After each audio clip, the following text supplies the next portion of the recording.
Welcome, सभी का स्वागत। और आज हम एक बहुत ही बिल्कुल उम्दा सा टॉपिक, एक बहुत ही हर्षोल्लासित टॉपिक लेकर के आए हैं और वो है द आउट। आउट जो है आपकी, ये मान लीजिए कि बहुत ही शानदार लिटरेरी फॉर्म्स में से एक फॉर्म में गिना जाता है और ये एक ऐसा साहित्यिक फॉर्म है जो ये कहें कि मैक्सिमम लोग आज की जो आधुनिक राइटर्स हैं वो तो नहीं, लेकिन रोमांटिक टाइम के जो राइटर्स हैं, पोइट्स हैं, उन्होंने बहुत ज़्यादा इनको अपनी पोइटिक फॉर्म में लिखा है। आपने नाम सुने होंगे ऑड टू ऑटम, जब ode on a Grecian urn, ode to melancholy, और आपने सुना होगा ode to the west wind, ode to skylark, फिर आपने सुना होगा ode to duty. Different different type के ऑड्स, बर्ड्सवर्थ के ऑड्स, कीट्स के ऑड्स, आपने थॉमस ग्रे के ऑड पढ़े हैं, डिफरेंट टाइप के ऑड्स आपने पढ़े हैं। जब आप ऑड पढ़ते हो तो आप लोगों के माइंड में एक चीज जाती है, सर ये ऑड है क्या, ऑड है क्या, ऑड शब्द आया कहाँ से, इसके अंदर क्या क्या चीजें होती है, इसकी हिंदी क्या है, क्या मतलब निकलता है, इसका क्वेश्चन कैसे आते हैं। तो मैं आप लोगों के साथ इस कंटेंट्स के अंदर ना केवल इसके अंदर थियरी को डिस्कस करने वाला हूं, बल्कि मैं इसके अंदर आप लोगों के साथ डिस्कस करूंगा कि किस तरीके की क्वेश्चंस आपके डिफरेंट टाइप के एग्जाम्स में पूछे जाते हैं। तो सभी को राम राम, नमस्कार और स्वागत आप सभी का एक बार फिर से अपनी क्लास के अंदर। और ये है आपका गीत काव्य। गीत काव्य, इसको गीत काव्य को, ये होता क्या है सर, ये होता क्या है गीत काव्य? दरअसल आप इसको भजन भजन ऐसा कुछ कह सकते हैं, साम्पी ऐसे एलएम जो होता है ना, वो भी कह सकते हैं, चैंटिंग कह सकते हैं। दरअसल ये एक ऐसा म्यूजिकल मीट्रिकल स्ट्रक्चर होता है जिसमें आप इसको गा सकते हैं और गाते समय सामूहिक रूप से गा सकते हैं, 2-5 लोग मिलकर के एक साथ गा सकते हैं, और भी ज़्यादा लोग मिलकर गा सकते हैं, और साथ में गाने के साथ साथ कुछ लोग इस पर डांस भी कर सकते हैं। तो एक ऐसा है, जैसे अभी नॉर्मली अपन देखें कि ऑड का जो फॉर्म होता है वो प्रॉपरली डिफरेंट टाइप का होता है। जैसे अभी ऑड को अगर देखें तो एक म्यूजिक नहीं होता, म्यूजिक गाते गाते एक साथ डांस करते हैं, तो अपन यूट्यूब पर भी इसको सर्च करोगे तो आपको एक इसका परफॉर्मेंस फॉर्म मिल जाएगा। लेकिन मैं नहीं चाहता कि अभी अपन यहाँ लिटरेचर की क्लास में इसको रिप्रेजेंट करें, तो चलो मैं आपको लेकर के चलता हूं कि हम क्या क्या चीजें डिस्कस कर रहे हैं। हम डिस्कस करेंगे डेफिनेशन, टाइप्स, एग्जाम्पल्स। जैसा कि आप लोगों को पता है कि ऑड हमारे 3 प्रकार के होते हैं, मेनली 3 प्रकार के होते हैं। पहला होता है आपका जो पिंडारिक ऑड, फिर हॉरेशियन ऑड, फिर इरेगुलर ऑड। पिंडारिक ऑड जिसे हम ग्रीक ऑड या फिर हम रेगुलर ऑड भी कहते हैं, उनको भी हम अच्छे से डीपली पढ़ने वाले हैं। मेनली हम पढ़ेंगे डीपली पिंडारिक ऑड को ही, हॉरेशियन ऑड को थोड़ा कम पढ़ेंगे और इरेगुलर ऑड को थोड़ा और कम पढ़ेंगे, और फिर हम क्वेश्चंस को देखेंगे। ये क्लास कोशिश करेंगे कि बहुत अच्छे से तरीके से समझ में आए, इसका क्वेश्चन गलत ना हो। प्रॉपर हमारा जो माध्यम रहेगा उसको पढ़ने का वो यही रहेगा। ये एक लिटरेरी टर्म कह दो, आप लिटरेरी फॉर्म कह दो, ये एक ऐसा फॉर्म है। अ कोरस, ये एक सामूहिक गीत है, एक ग्रुप सॉन्ग है। ये ग्रुप सॉन्ग है दोस्त। कैसा सॉन्ग है? इंडिविजुअल सॉन्ग कह सकता हूं कि इसे मैं नहीं, ये ग्रुप सॉन्ग है। पब्लिकली इसको गाया जाता है विद म्यूजिक, इसमें संगीत होता है, एंड डांस, और डांस भी होता है इसमें। इसको म्यूजिकली गाया, मतलब इसको गाया भी जाता है, सिंगिंग भी की जाती है इसको, और डांस भी होता है इसके ऊपर। तो ये याद रखना। लेकिन ये कोई ऐसा इनफॉर्मली नहीं गाया जाता कि जैसे यहाँ डांस करने लग गए, उचकना कूदना शुरू हो गया कि ये हो गया ऑड, ऑड पे नाच रहे। ऑड पे नहीं नाच रहे आप लोग। ऑड जो है वो प्रॉपरली एक फॉर्मल स्ट्रक्चर होती है, फॉर्मल फॉर्म होता है पोइट्री का, और इसके अंदर आप लोगों को एलेबोरेटेड स्टाइल मिलेगी लिखने की, एस स्ट्रक्चर्ड स्टाइल मिलेगी, मीट्रिकल फॉर्म्स मिलेंगे, आपको राइम मिलेगी प्रॉपर, है ना, वो आपके फॉर्म्स होते हैं। तो चलो आओ इसके अंदर डिस्कशन करते हैं। तो सबसे पहले देखें, हम डेफिनेशन की बात तो करते रहेंगे, इसके साथ साथ ही डेफिनेशन हो जाएगी। तो मैं आप लोगों को बताता हूँ कि क्या है डेफिनेशन इसकी, कि एक और जो है एक लिरिकल पॉम है, एक लिरिकल, एक लयबद्ध कविता है, लयबद्ध कविता, लयबद्ध कविता, ठीक है ना, लयबद्ध कविता है जो व्यक्त करती है, क्या व्यक्त करती है? एक्सप्रेस करनी है, मतलब व्यक्त करती है, एक्सप्रेस करती है डीप इमोशंस, गहरे भावनाओं को, हमारी डिजायर्स को, हमारी इच्छाओं को, हमारी पर्सनल जो डिजायर्स होती हैं उनको, हमारे अंदर जो क्या फीलिंग्स आ रहे हैं, हमारे रिफ्लेक्शंस क्या हैं, रिफ्लेक्शन समझते हो, थॉट्स, हमारे डीप थॉट्स क्या हैं, हमारे रिफ्लेक्शंस को यहाँ पर रिप्रेजेंट करने का काम करती है, थॉट्स को रिप्रेजेंट करने का काम करती है।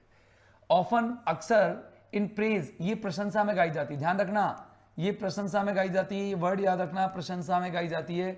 और सेलिब्रेशन होता है किसका? किसी भी पर्सन, किसी भी इवेंट, किसी भी डेटी, किसी भी देवी देवता का एक सेलिब्रेशन हो जाता है, किसी भी वस्तु का एक सेलिब्रेशन हो जाता है, किसी भी वस्तु की प्रशंसा हो जाती है। इसके अंदर किन किन चीजों की प्रेज की जाती है? टू एडमायर, किस चीज का एडमायरेशन होता है इसके अंदर? A person, place, event, object, deity या डेटी। देवी देवता को भी इसके अंदर पूजा जाता है साहब, ठीक है ना, या इसकी प्रशंसा की जाती है सर। तो स्टार्ट, अब आपके समझ में तो आ रहा है ना, यहां तक क्या समझ में आया? परिभाषा समझ में आ गई सर कि ये एक लॉन्ग सॉन्ग है, अ लॉन्ग लिरिकल सॉन्ग, एक लंबा लयबद्ध कविता है, ये लिरिकल सॉन्ग है, सॉन्ग कह दो, ओके। संग जो गाया जाता है इन द कंपनी ऑफ, या ऐसे कह दो अकम्पनीड बाई, ACCOMPANIED, अकम्पनीड। और उसमें साथ कौन देता है? एक म्यूजिकल इंस्ट्रूमेंट साथ देता है जिसको हम लायर कहते हैं, वाद्य यंत्र। लायर होता है लायर, इसका फोनेटिक ट्रांसक्रिप्शन होता है लायर है ना। ये वीणा कहते हैं, वीणा, इसको वीणा।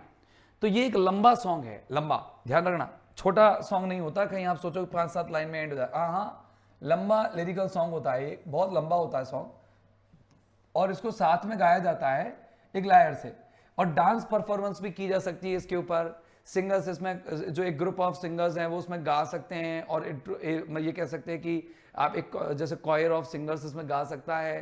कोरल होता है, CHORAL होता है, CHORAL समझते हैं, सामूहिक होता है, ऐसा नहीं सिंगल ही नाच रहा है, सिंगल ही कर रहा है सब कुछ, हाँ नहीं, इसमें ग्रुप पूरा होता है सर।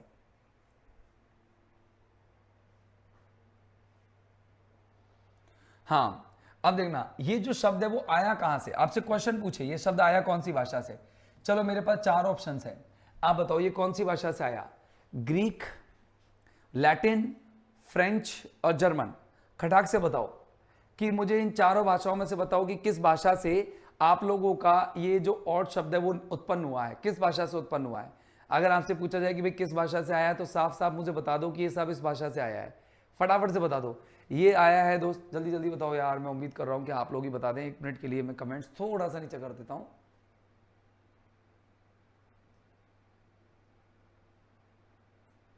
और के 3 टाइप्स होते हैं, मेनली 3 टाइप्स होते हैं, और एग्जाम में आपको 3 ही पूछे जाएंगे। बिल्कुल सही कह रहे हैं आप लोग, ग्रीक भाषा के शब्द से आया है। और ग्रीक वर्ड के कौन से शब्द से आया है? ग्रीक का जो शब्द बताओ मुझे, कौन सा शब्द है? ग्रीक भाषा के कौन से शब्द से आया है? Sir, long lyric poem that express a deep emotion, praise, celebration of person. बिल्कुल सही है मधु, डायरेक्टली आप शॉर्ट में कह सकते हो वापस से, ग्रीक भाषा के शब्द से आया, बिल्कुल सही है। ये एक क्वेश्चन यहां से आपका बन सकता है कि किस भाषा के शब्द से ही उत्पन्न हुआ है, तो आप ये याद रखना कि ग्रीक भाषा के शब्द से उत्पन्न हुआ है, और वो शब्द क्या है?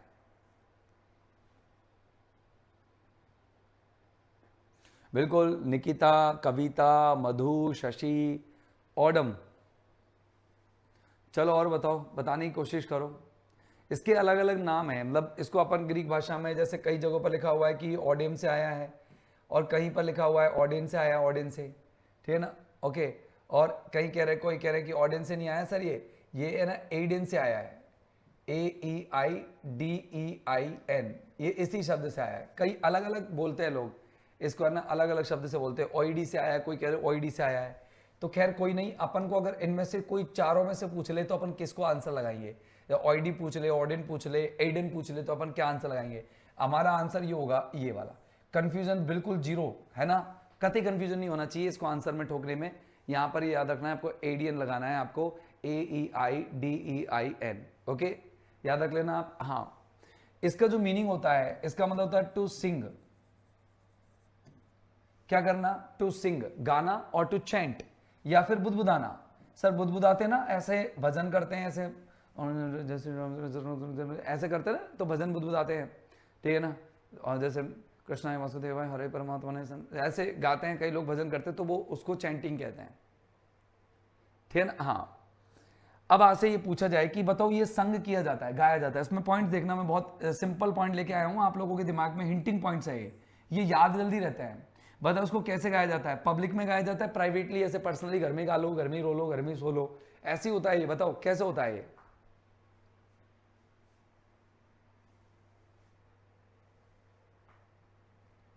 कैसे होता है? आपका माइंड कर रहा होगा सर ये प्राइवेट होता होगा, नहीं ये प्राइवेट नहीं होता, ये पब्लिक होता है।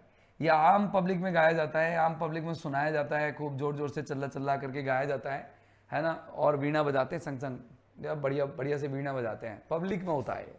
बताओ इसकी टोन कैसी होती होगी, आपको क्या लगता है? इसकी सीरियस टोन होती है, कॉमिक टोन होती है, टोन कैसी होती है? बताओ आपको क्या लगता है इसकी टोन कैसी होती होगी?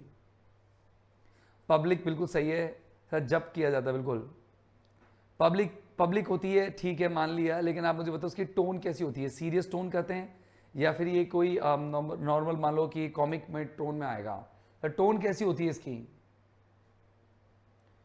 हाँ, इसमें जो मुझे आंसर बताया है, अंबिका ने कॉमिक बताया है, बाकी का कुछ लोग सीरियस बता रहे हैं, सीरियसली बता रहे हैं, कृष्ण जी ने कॉमिक बताया है, सीरियस ज़्यादा बता रहे हैं, ठीक है।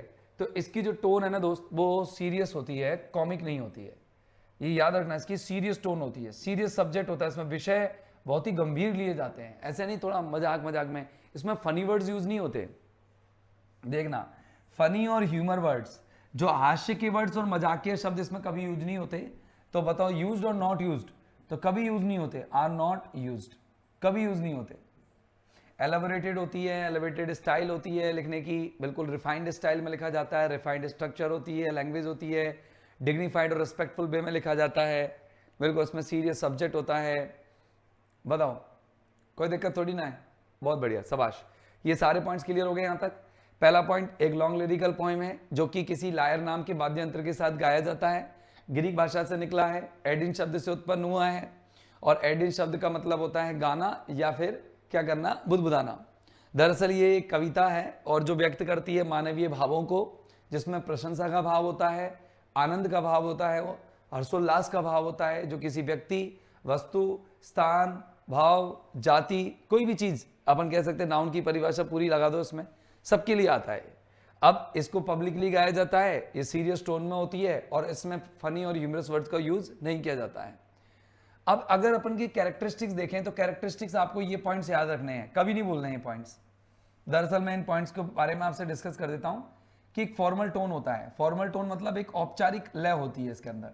सर ये औपचारिक लय का मतलब समझ में नहीं आया आज तक, कि औपचारिक लय का मतलब क्या होता है? सर औपचारिक लय का मतलब होता है इसका जो टेक होता है, इसका जो डिक्शन होता है, वो डिक्शन है ना, मतलब एक डिग्निफाइड डिक्शन होता है इसके अंदर। या ऐसे कह दो कि इसके अंदर जो टोन होती है, टोन रेस्पेक्टफुल होती है, सम्मान देते हैं अपन जिस चीज पर अपन और लिख रहे हैं, रेस्पेक्टफुल होती है, प्रॉपर डिग्निफाइड होती है, DIGNIT डिग्निफाइड, और फॉर्मल होती है, मतलब परिशिष्ट होती है, रिफाइंड होती है, REFINED। इसकी लैंग्वेज बिल्कुल परिष्कृत लैंग्वेज होती है, डिग्निफाइड प्रतिष्ठित लैंग्वेज होती है, और बहुत ही सम्मानित लैंग्वेज में लिखा जाता है, तो इसीलिए इसको फॉर्मल टोन कहते हैं।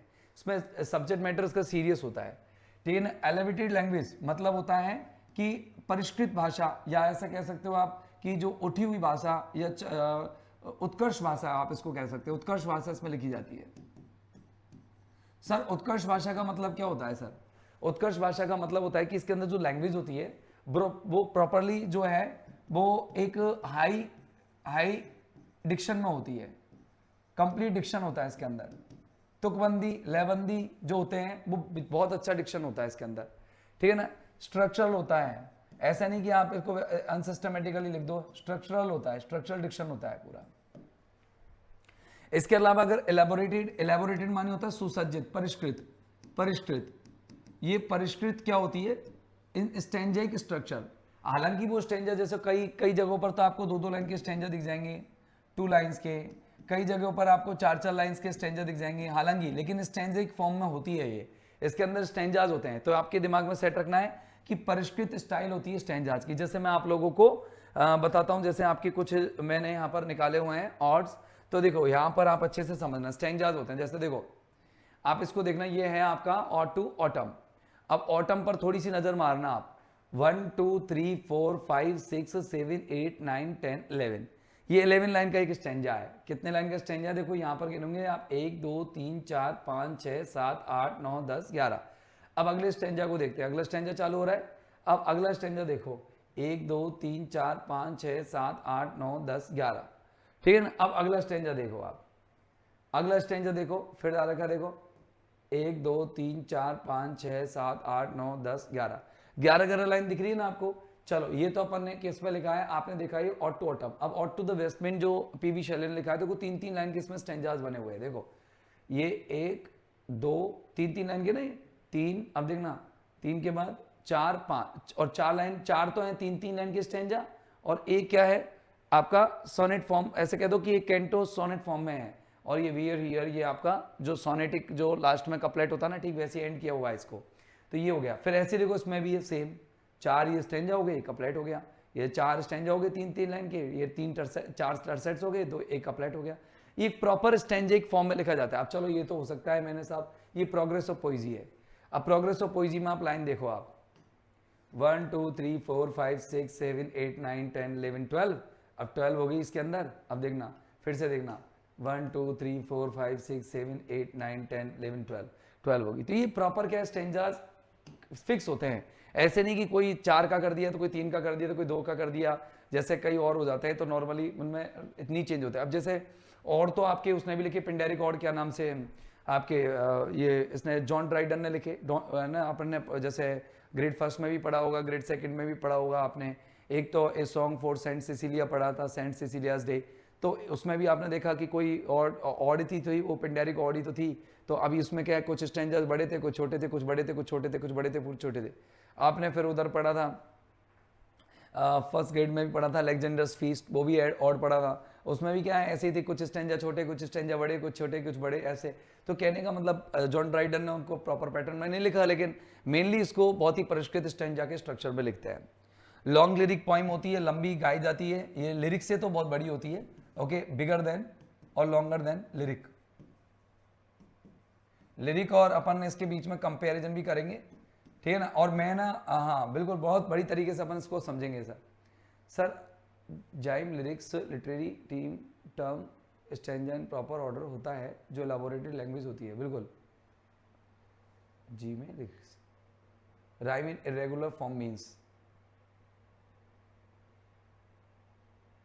हाँ इरेगुलर फॉर्म डेकोरेटेड लैंग्वेज होती है। वॉइस डबल किस किस को आ रही है मेरी, मुझे लगता है कि मेरी वॉइस तो एक ही बार जा रही है यहाँ से, वॉइस किसको डबल आ रही है। सीरियस इन सब्जेक्ट, इसका सब्जेक्ट मैटर सीरियस होता है, मतलब ये क्या होता है कि जैसे इन एडमायरेशन, ये इन एडमायरेशन ये प्रशंसा में होता है, इन एडमायरेशन ऑफ कोई भी पर्सन, कोई भी प्लेस, कोई भी इवेंट, पर्सन इवेंट प्लेस, या कोई भी आइडिया या कोई भी डेटी, इन सबको रिप्रेजेंट करने के लिए होता है। तो बड़ा सीरियस सब्जेक्ट होता है। कोई ऐसे इवेंट ले ली जाती है जो बहुत ही सीरियस मोड पर होती है। संग बाय कॉरस, कॉरस मतलब होता है, इसको कॉरल सॉन्ग कहते हैं, इसे CHORAL कॉरल सॉन्ग कहते हैं, क्योंकि इसे सामूहिक रूप से गाया जाता है, ठीक है ना। ग्रुप ऑफ जो सिंगर्स है वो उसको गाता है। ए राइम्ड फॉर्म है ऑफ इरेगुलर फॉर्म, लेकिन फॉर्म इसका इरेगुलर होता है। फॉर्म मतलब बार बार इसके रेगुलर फॉर्म होता है, मतलब इसका एक फिक्स फॉर्म नहीं है। जैसे मानो आप यूं कह दो कि है ना, जैसे ऐसे यूं कह दो आप कि भाई 5 लाइन का ही होगा ऑड, या 50 लाइन का ही होगा ऑड, 60 लाइन का होगा ऑड, ऐसा कोई फिक्स फॉर्म नहीं है। Okay, no fixed lines, no fixed lines, इसके अंदर फिक्स्ड लाइंस नहीं होती है।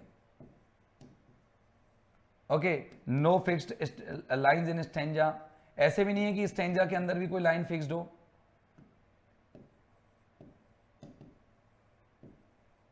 अब अलग अलग पॉइंट, अलग अलग फॉर्म, अलग अलग स्टेंजा, अलग अलग ऑड, कोई 5 लाइन का बना देगा, कोई 14 लाइन का बना देगा, कोई 12 लाइन का बना देगा, कोई 10 लाइन का बना देगा।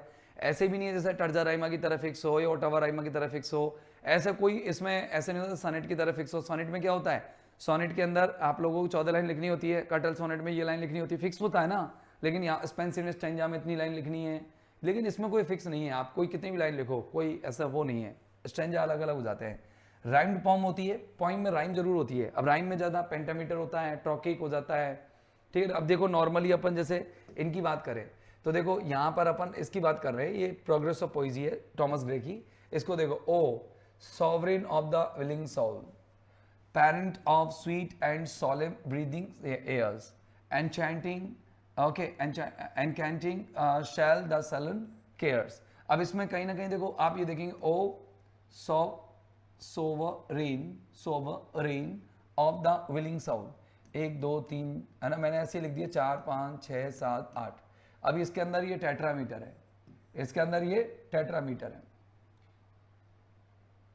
हाँ, अब इसके अंदर वो parent of sweet and solemn breathing air, तो 1 2 3 4 5 6 7 8 9 10, इसके अंदर पेंटामीटर है, तो टेट्रामीटर पेंटामीटर में लिखा जाता है। अब ये हमेशा ऐसे ही होगा, फॉलो होगा, एक मीट्रिकल फॉर्म इसका फॉलो होता है। कभी कभी नॉन मीट्रिकल भी लिखी जाती है, ऐसा नहीं है कि मीट्रिकल ही होगी।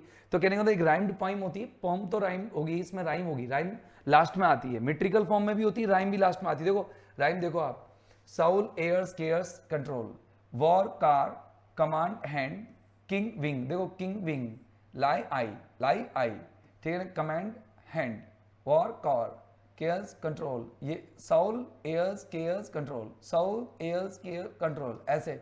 अब इसमें तो और भी प्योर मिलेगी, देखो bear the share free even be heaven speed striven, ये बिल्कुल सेम मिल रही है, बढ़िया। और ऑटो ऑटम में भी ऐसी मिलेगी, day day to hue moan laugh dies bond, देखो moan bond laugh dies, soft laugh soft dies croft skies dies skies, ऐसे प्रॉपर राइम तो मिलेगी इसके अंदर कहीं ना कहीं।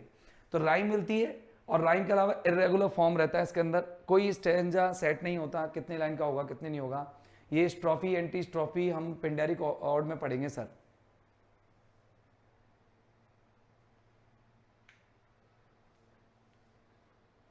नहीं आ रही, किसी को भी नहीं आ रही डबल आवाज, केवल आप ही को आ रही है। प्रिया आप एक बार आउट हो जाए, एग्जिट हो जाए और फिर वापस से आ जाए। देखो difference between odd and lyric, upon odd और लिरिक में अंतर देख लेते हैं, बहुत जल्दी शॉर्ट में देख लेते हैं। देखो एक ऑड जो है एक फॉर्मल और एग्जैल्टेड लिरिक है, लिरिक पॉइम है, मतलब ये क्या करती है, ये एक ही बहुत ज्यादा फॉर्मल औपचारिक है। थोड़ा सा ध्यान रख लेना, अगर आपसे ऑड और लिरिक में कोई डिफरेंस पूछ ले तो एक बहुत ही औपचारिक, औपचारिक लिखना था मुझे, ये एक बहुत ही औपचारिक और एक बहुत ही एग्जैल्टेड, एग्जैल्टेड मानी होता है हर्षोल्लासित या मतलब उन्मादी, ऐसे कहते हैं उन्माद युक्त, आनंदमयी, ये एक आनंदमयी, आनंद देने वाली, आनंदमयी क्या है, लिरिक पॉइम है, लय कविता है, जो कि प्रेज में लिखी जाती है, प्रशंसा में, किसी संबंध की, किसी समथिंग की। अब देखना लिरिक क्या है, एक शॉर्ट पॉइम है, एक छोटी कविता जो केवल पर्सनल फीलिंग्स को रिप्रेजेंट करने के लिए काम आती है। देखो ये शॉर्ट है, ये लॉन्ग और फॉर्मल है, ये बहुत ही, ये एग्जैल्टेड फॉर्म होता है, ये प्रेज करने के काम आती है, किसी की भी प्रेज कर लो, और ये सिर्फ अपनी व्यक्तिगत फीलिंग्स को रिप्रेजेंट करने के लिए काम आती है, इमोशंस को रिप्रेजेंट करने के लिए काम आती है। टोन देखो इसकी लॉफ्टी होती है, लॉफ्टी मानी उच्च, उच्च, ओके, परमोत्कर्ष या उत्कर्ष कह सकते हो आप, उत्कर्ष सही वर्ड, ये वर्ड तो उत्कर्ष ही है। ये एक उत्कर्ष, lofty, serious and reflective, reflective मानी थॉटफुल, ये एक थॉटफुल थीम में लिखा जाता है। कौन कौन बताना जरा। और जबकि पर्सनल होता है, इमोशनल होता है, म्यूजिकल। बताओ दोनों ब्लैंक में क्या क्या आएगा, जल्दी बताओ कौन सी चीज पर्सनल, इमोशनल और म्यूजिकल होगी, और कौन सा इन दोनों में से, लिरिक और ऑड में से कौन सा लॉफ्टी, सीरियस एंड रिफ्लेक्टिव होगा। मुझे आंसर दो, पहले में कौन आना चाहिए, दूसरे में कौन आना चाहिए। बड़ा सिंपल सा आंसर है कि भाई कोई जो ऑड जो होती है वो कैसी होती है, ऑड व्यक्तिगत होती है, बड़ी इमोशनल होती है, बड़ी म्यूजिकल होती है, या फिर सीरियस होती है, फॉर्मल होती है, या थॉटफुल होती है, कॉन्टेम्पलेटिव टाइप की होती है। तो आप पहले में लगाएंगे कि ऑड जो है ना वो तो बड़ी लॉफ्टी टाइप की होती है, बड़ी सीरियस होती है, बड़ी रिफ्लेक्टिव होती है। जबकि अगर अपन बात करें किसकी लिरिक, किसकी लिरिक की, ये लिरिक थोड़ा सा पर्सनल होता है, इसके अंदर इमोशंस होते हैं पोइट के, और इसके अंदर म्यूजिक होता है ना। देखो ये लायर है, ये वाद्य यंत्र है, जैसे ये महिला बजा रही है, ये लायर है, और इसके साथ बजाया जाता है अपना ऑड। सब वो अब देखना यहां पर सब्जेक्ट इसमें क्या होता है, इसमें ग्रैंड थीम होती है, बड़ी बड़ी थीम ली जाती है, जैसे कि सौंदर्य ले लेंगे, नेचर ले लेंगे, नॉवल आइडियाज ले लेंगे, बड़ी बड़ी थीम लिखी जाती है। और इसके अंदर तो पर्सनल थॉट्स होते हैं, पर्सनल इमोशंस होते हैं, जैसे कि प्यार की बात करेंगे, दुख की बात करेंगे, खुशी की बात करेंगे, इच्छाओं की बात करेंगे, है ना। ये क्या है कि जो आम जिंदगी से जुड़े हुए विचार चलते हैं इसके अंदर, आम जिंदगी से जुड़े हुए विचार, जिंदगी से जुड़े हुए विचार।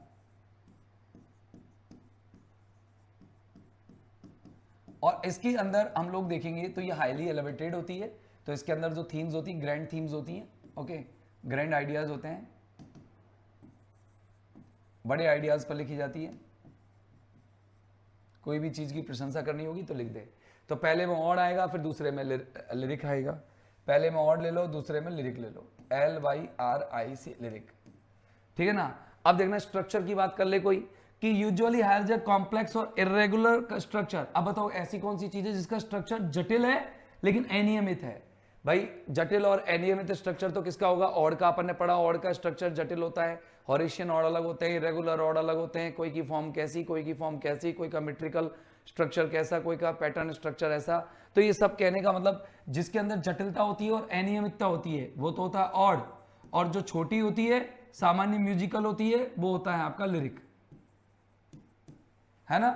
लिरिक लयबद्ध कविता, ऑड लयबद्ध कविता का बड़ा रूप, विस्तृत रूप। अच्छा बताओ ऑड्स किसके लिए होते हैं, ऑड्स किसके लिए होते हैं, टू प्रेज करने के लिए, टू प्रेज प्रशंसा के लिए होते हैं, ओके। और जबकि ये लिरिक्स क्या होते हैं, मतलब टू एक्सप्रेस फीलिंग्स, भावनाओं को व्यक्त करने के लिए होते हैं। ध्यान रख लोगे आप इस चीज को, भावनाओं को व्यक्त करने का काम करते हैं कौन, अपने एक्सप्रेशंस, अपने इमोशंस को दिखाने का काम करेंगे लिरिक्स, और ये थोड़े प्रशंसा के काम आएंगे। ऑड का जो उद्देश्य होता है, ठीक है ना, ऐसे भी कह सकते हैं इनको, तो अपन ऐसे ले सकते हैं, यहाँ एम्स वेम्स थोड़ी बता रहे हैं, यहाँ पर तो ये लेंथ बता रहे, लेंथ। तो ये क्या होते हैं, ये बताओ ऑड्स की लेंथ बता रहा, लेंथ, लेंथ में लिखना था अपन को, गलत लिख दिया अपन ने। ऑड जो है वो कैसे होते हैं, थोड़े लेंथी होते हैं, LEN लॉन्ग होते हैं, लॉन्ग होते हैं, एंड एलाबोरेटेड होते हैं। एलाबोरेटेड मानी होता है बहुत ही बड़े बड़े और बड़ी अच्छी भाषा में होते हैं, फॉर्मल स्टाइल में लिखे जाते हैं। और ये होते हैं स्मॉल, मतलब सिंपल होते हैं और कंसाइज होते हैं, सिंपल एंड कंसाइज, छोटे छोटे से होते हैं। कंसाइज जमते, कंसाइज समझते हैं ना, छोटे छोटे, लघु, संक्षिप्त। अब आपको कैसे पता लगेगा ये लिरिक है या फिर ये ऑड है। एग्जाम्पल भी है अपने पास, ए रेड रेड रोज, आपने रॉबर्ट बर्न्स का सुना होगा, मैं लिख देता हूं यहां पर, Robert Burns, ROBERT, Robert BURNS, red red rose आ जाएगा इससे। ये देखो Robert Burns red red rose, देखो छोटा सा लिरिक दिखेगा आपको, देखना।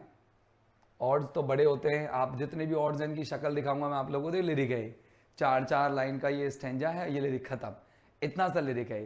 तो 4-4 लाइन का कितना सा है, देखो 1 स्टेंजा, 2 स्टेंजा, 3 स्टेंजा और 4 स्टेंजा। प्रॉपर राइम स्कीम होगी, देखना, रोज, जून, ट्यून, मेलोडी, ऐसे प्रॉपर राइम स्कीम होगी, और बिल्कुल एक लयबद्ध तरीके में लिखा जाता है। केवल पोइट्स के थॉट्स बता रहे, कवि के थॉट्स बताने के लिए लिखा जाता है, इसके अंदर कोई ज़्यादा इसमें डीप नहीं होता कोई सेंस। जब ऑड का उद्देश्य होता है, मैंने कहा कि टू एडमायर करना, किसी की प्रशंसा करना, और ये जो होता है लिरिक का उद्देश्य होता है कि पोइट्स की to express, lyric aims to express poet's personal thoughts.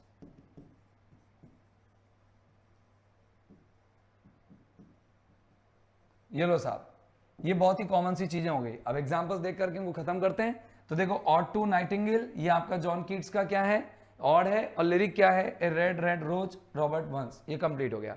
अब अपन ने ये जो लिरिक और ऑड पढ़ा था, ये इसलिए पढ़ा था कि जिससे दिमाग में ये कभी लिरिक और ऑड को लेकर के कभी टेंशन ना हो कि लिरिक क्या है, ऑड क्या है। दुनिया बोलती है कि एक लॉन्ग लिरिकल पोएम है, ठीक है, पोएम मान ली कि एक लॉन्ग लिरिकल है, लेकिन फिर ये लिरिक क्या है, तो मैंने उस चीज को रिप्रेजेंट किया था यहाँ पर। ओरिजिन देखो, ऑड का ओरिजिन एंशियंट ग्रीस में हुआ, originated in ancient Greece as a choral song, choral मतलब सामूहिक, ये एक सामूहिक एक ग्रुप सॉन्ग के रूप में विकसित हुई प्राचीन एक ग्रीक के अंदर। ध्यान रखना आप, है ना, प्राचीन ग्रीस के अंदर इसको पब्लिक इवेंट्स में क्या किया जाता था, परफॉर्म किया जाता था।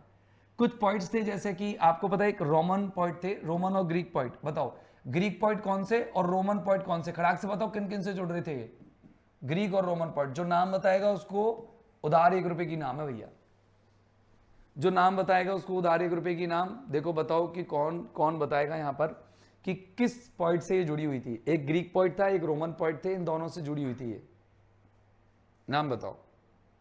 मॉडर्न टाइम में भी ऑड्स लिखे जाते हैं, मॉडर्न टाइम के ऑड्स भी अपन बात करेंगे, डिस्कस करेंगे।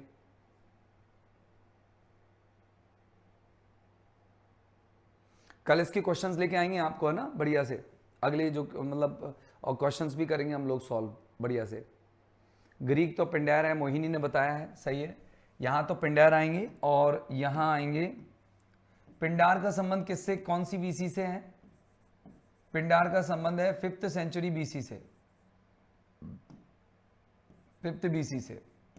और रोमन पोइट आपके हॉरेस,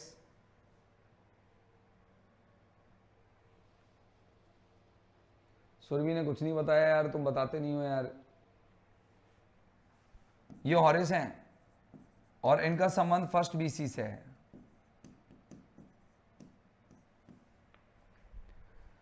हाँ, अब ये in the form of an address, मतलब अगर अपन एड्रेस या संबोधन के फॉर्म में देखें तो संबोधन के फॉर्म में इसमें एक सबसे पहला जो डिवाइस यूज होता है ना, सबसे पहला लिटरेरी डिवाइस, तो उसको अपन एपोस्ट्रोफी कहते हैं। और एपोस्ट्रोफी जो है वो सबसे पहले यूज होता है, इसमें संबोधन शब्द होते हैं, सबसे पहले संबोधन यूज करते हैं। कैसे सर, हमारे तो समझ में नहीं आया संबोधन कैसे होता है।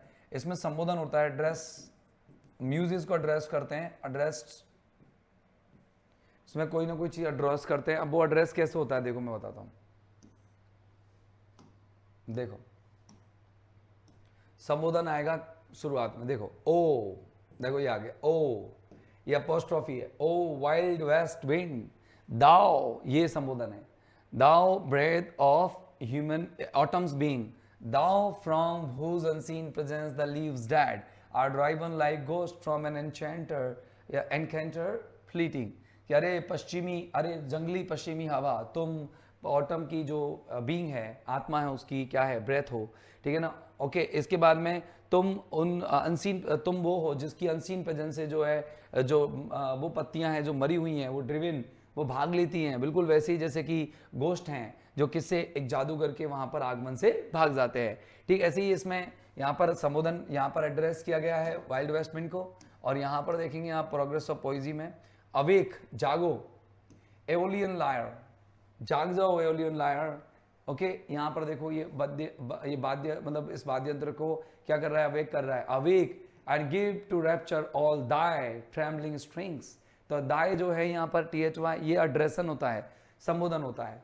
और ऑटम में देख लो, ऑटम में देखो, ऑटम में भी संबोधन होगा। देखो सीजन ऑफ, देखो कहीं ना कहीं दे रखा हुआ, season of mist and mellow fruitfulness, close bosom friend of the maturing sun, conspiring with him how to load and bless with fruit and the vines that round the thatch eve run to blend with apples the most cottage tree and fill all। यहाँ पर तो आप लोगों को देखो, they think days when has thou seat often thy store, देखो यहाँ दे रखा है, यहाँ thy store, यहाँ पर thy जहाँ शब्द आ रखा है वहाँ एड्रेसन है, संबोधन है।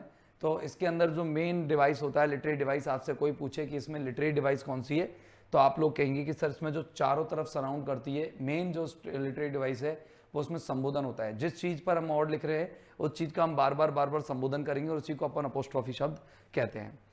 प्राइवेटली क्या करता है ये, पर्सनली तो ये पॉइंट के एक्सप्रेस करते हैं अपने थॉट्स को, personally to express poet's thought on something, a poet's thought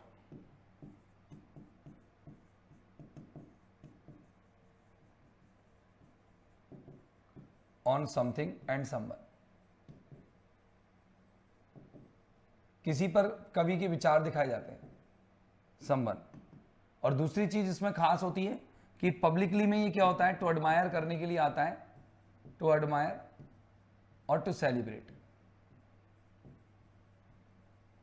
ठीक है मेरे भाई, ओके। अब देखो यहां पर टाइप्स ऑफ ऑड्स, अगर आपसे कोई टाइप्स ऑफ ऑड्स पूछे तो क्या टाइप बताएंगे ऑड्स के, बताओ आपके दिमाग में कितने टाइप चलते हैं ऑड के, बताओ। मैंने अभी बताए भी थे, आप लोगों के बताओ कितने याद हैं आपको, मैंने बताए थे उनमें से याद हो तो बताओ जल्दी से, टाइप्स कितने हैं ऑड के, खड़ाक से बताओ, जल्दी बोलो ना यार, अरे मेरे भाई बोल दो रे भाई, चलो बताओ ऑड्स के टाइप्स कितने हैं, खड़ाक से जल्दी से बता दो दोस्त, ऑड्स के टाइप्स कितने हैं दोस्त,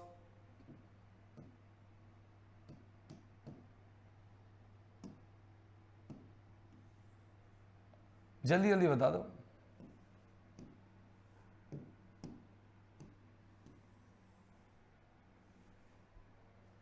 3 ऑड्स कौन कौन से हैं? 3 ऑड्स में सबसे पहला ऑड है, हम पढ़ेंगे पिंडेरिक ऑड,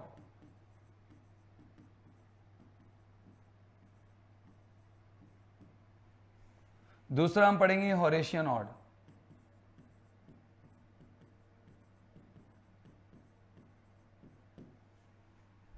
ठीक है ना, हॉरेशियन ऑड। और तीसरा हम पढ़ेंगे इरेगुलर ऑड।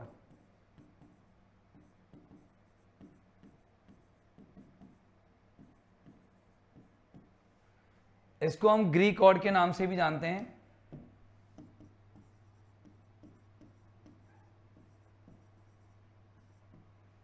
इसे हम ग्रीक ऑड के नाम से और रेगुलर ऑड के नाम से भी जानते हैं। इसके नाम है ये रेगुलर ऑड और ग्रीक ऑड, रेगुलर ऑड और ग्रीक ऑड। और भाई साहब आप ध्यान से सुनना, ये जो ऑड है इरेगुलर ऑड, इसको हम लोग, हाँ मेनली 3 टाइप्स के ऑड है, इसको हम एक नाम से और जानते हैं। आपको पता है ये फेमस नाम क्या है? इसको हम एक नाम से और जानते हैं, वो नाम है आपका शूडो, PSEUDO, शूडो क्या? Pseudo पिंडेरिक odd. Very good, very good, पिंडेरिक odd. और एक और ऑड है, इसको काउलियन ऑड भी कहते हैं।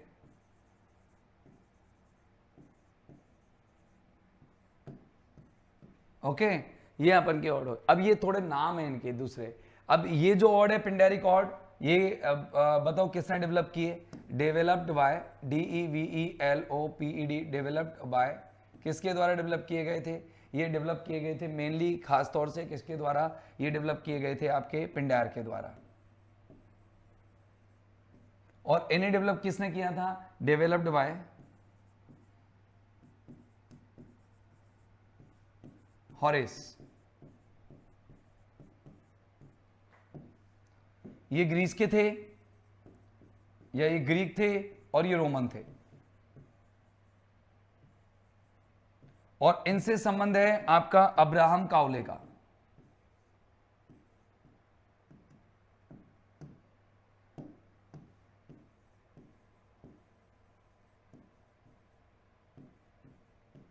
इंट्रोड्यूस कह दो आप इसे, इंट्रोड्यूस्ड बाय, डेवलप ना कहेंगे, इंट्रोड्यूस कहेंगे, इंट्रोड्यूस्ड बाय अब्राहम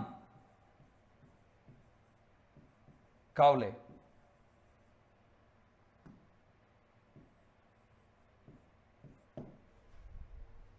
ये आपको ये टेबल याद रखना है और बहुत अच्छे से याद रख लेना है। इस टेबल को अच्छे से तरीके से सिस्टमेटिकली याद रखना है, कहीं कोई डाउट नहीं रहना चाहिए, आपका फर्स्ट क्लास तरीके से याद रहना चाहिए।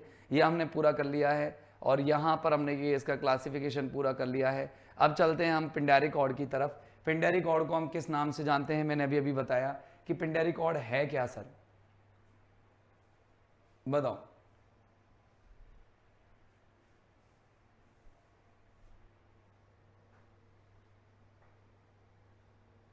हाँ, पिंडेर पॉइंट का नाम है, बिल्कुल सही है। पिंडेर ये रहा, ये पिंडेर जो है पॉइंट का नाम है, ये रे, ये पिंडेर पॉइंट है। थोड़ा सा AI से है लेकिन हाँ है तो यही। अच्छा बताओ, इनको अपन किस नाम से भी जानते हैं? अभी अभी बताया था, एक इसको अपन रेगुलर ऑड के नाम से भी जानते हैं और शायद इसका दूसरा नाम भी बताया था मैंने आपको, इसको ग्रीक ऑड के नाम से भी जानते हैं। तो ये ध्यान रखना, ग्रीक ऑड और ये आपको रेगुलर ऑड के नाम से जानते हैं। ये ओरिजिनेट किसने किए? ओरिजिनेट किसने किए थे? ओरिजिनेटेड बाय, बताना किसने ओरिजिनेट किए थे? ओरिजिनेट बाय ग्रीक पॉइंट, एक ग्रीक पॉइंट थे। और वो ग्रीक पॉइंट कौन थे भाई साहब बताओ? अभी अभी बताया था, ग्रीक पॉइंट पिंडार थे और पिंडार का रिलेशन 5th सेंचुरी से था, 5th सेंचुरी BC से, 5th सेंचुरी BC से इनका संबंध था। ओके, कोई दिक्कत यहाँ तक? एक बार नहीं है दिक्कत तो एक बार थम अप करो, और दिक्कत है तो मुझे बताओ, क्वेश्चन मार्क लगा के भेज दो। हाँ, ये बात करेंगे अपन स्ट्रॉफी, एंटी स्ट्रॉफी, पोर्ट सब बताएंगे इसमें क्या क्या होता है। पिंडेरिक ऑड अभी थोड़ी ऐसे खत्म होंगे, पिंडेरिक ऑड में बहुत अच्छे से डिटेल में स्टेप बाय स्टेप कैसे लिखना है वगैरह वगैरह सब बताऊंगा आप लोगों को, टेंशन मत करो।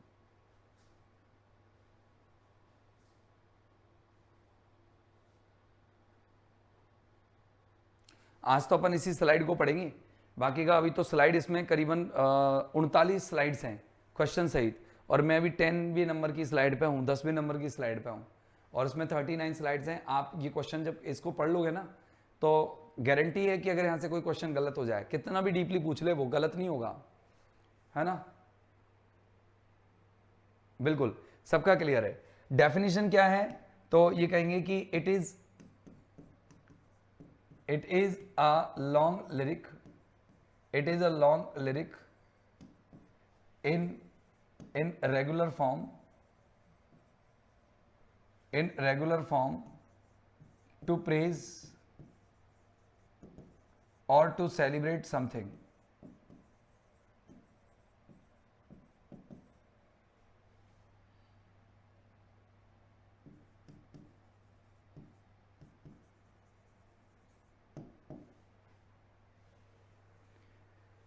एक पम निकाल रहा हूं मैं आप लोगों को, देखो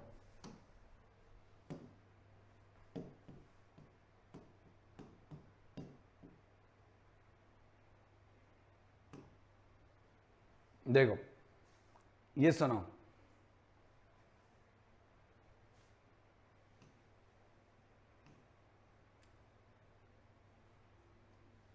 इसकी जो ऑड्स है ना उसको ओलंपियन ऑड्स कह के बोलते हैं। जैसे ओलंपियन ऑड्स होते हैं ना, जैसे पिंडार के जो ऑड्स होते हैं, देखो ये रहा, Greek poet Pindar composed odes to celebrate victories at all 4 pan Hellenic games. मतलब इन्होंने क्या किया था, पैन हेलेनिक जो गेम्स थे वो ये इस तरह के गेम्स, पैन हेलेनिक जो गेम्स थे उनको of the 14th Olympian odds, okay, of his 14 उन्होंने जो 14 क्या लिखे थे, ओलंपियन ऑड्स लिखे थे, ग्लोरीफाई की थी विक्ट्री को at the ancient Olympic games. The first was positioned at the beginning of the collection of Aristophanes of Byzantium, since its includes praise for the games as well as of Pelops, who first completed at Alice Polis and City State, in which the festival was later staged. It was the most quoted in antiquity and was hailed as the best of all odds by Lucian. तो आपको इतना सा याद रखना है, इसमें ज़्यादा खास इतनी याद रखने वाली चीज़ नहीं है। आपको याद रखना कि जितने भी ओलंपियन ओड्स लिखे थे वो सारे पिंडार ने लिखे थे और सारे पिंडारिक ओड्स थे, जितने भी ओलंपियन ओड्स थे। तो याद रखना, ये आप भली स्क्रीनशॉट लगा सकते हैं। आप यहाँ बजाय स्क्रीनशॉट लगाने के मैं इसको लिख ही देता हूँ कि ओलंपियन जो स्पोर्ट्स गेम्स होते थे ना, यहाँ पर जो ये पैन हेलेनिक गेम्स होते थे, पैन हेलेनिक गेम्स, इन पैन हेलेनिक गेम्स को यहाँ पर रिप्रेजेंट करने का काम इन्होंने जिसमें किया था वो ओलंपियन ओड्स थे और ये पिंडारिक ओड्स थे सारे। तो यहाँ पर अपन कहेंगे कि पिंडार्स के थे, खुद ने पिंडार ने लिखे थे, पिंडार ने ओलंपियन, हाँ पिंडार सेलिब्रेट करने के लिए होता था किसी भी चीज को, तो Pindar's Olympian odes on pan Hellenic games, इन्होंने 14 ऑड्स लिखे थे ये। तो अपन तो इतना से याद रखेंगे कि और ये जो ओलंपियन ऑड्स हैं वो किसके, पिंडार के ही हैं।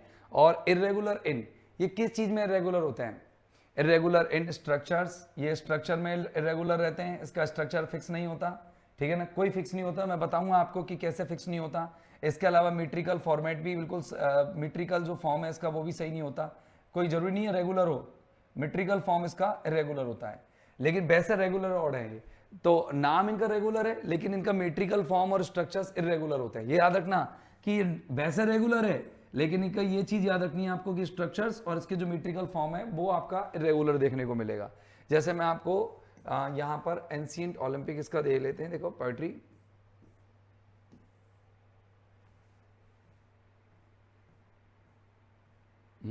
ये ओलंपियन फर्स्ट ये ले लेते हैं, क्योंकि अब ये देखो, अब ये मीट्रिकल फॉर्म देखना इसका,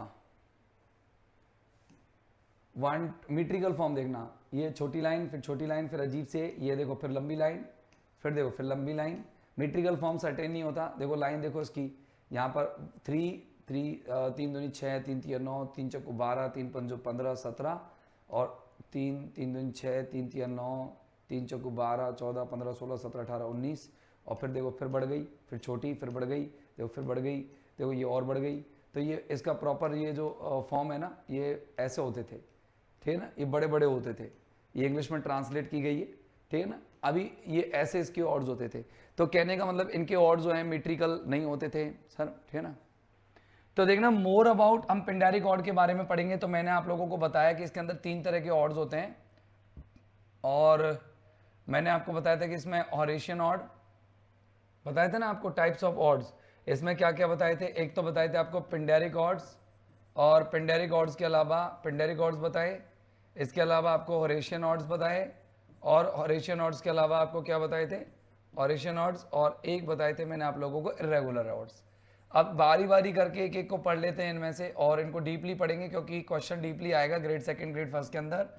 इजी क्वेश्चन नहीं आएगा। आप सोच रहे हो कि डेफिनेशन से सवाल पूछ के आपको शांत कर दे, ऐसा बिल्कुल नहीं होगा, ठीक है ना। आप है ना गाइडेंस थोड़ा सा मेहनत आप कर लिया करो, गाइडेंस वाली वीडियो में देख करके देख लो, वहां पर आप लोगों को संजय सर के नंबर मिल जाएंगे, ठीक है ना।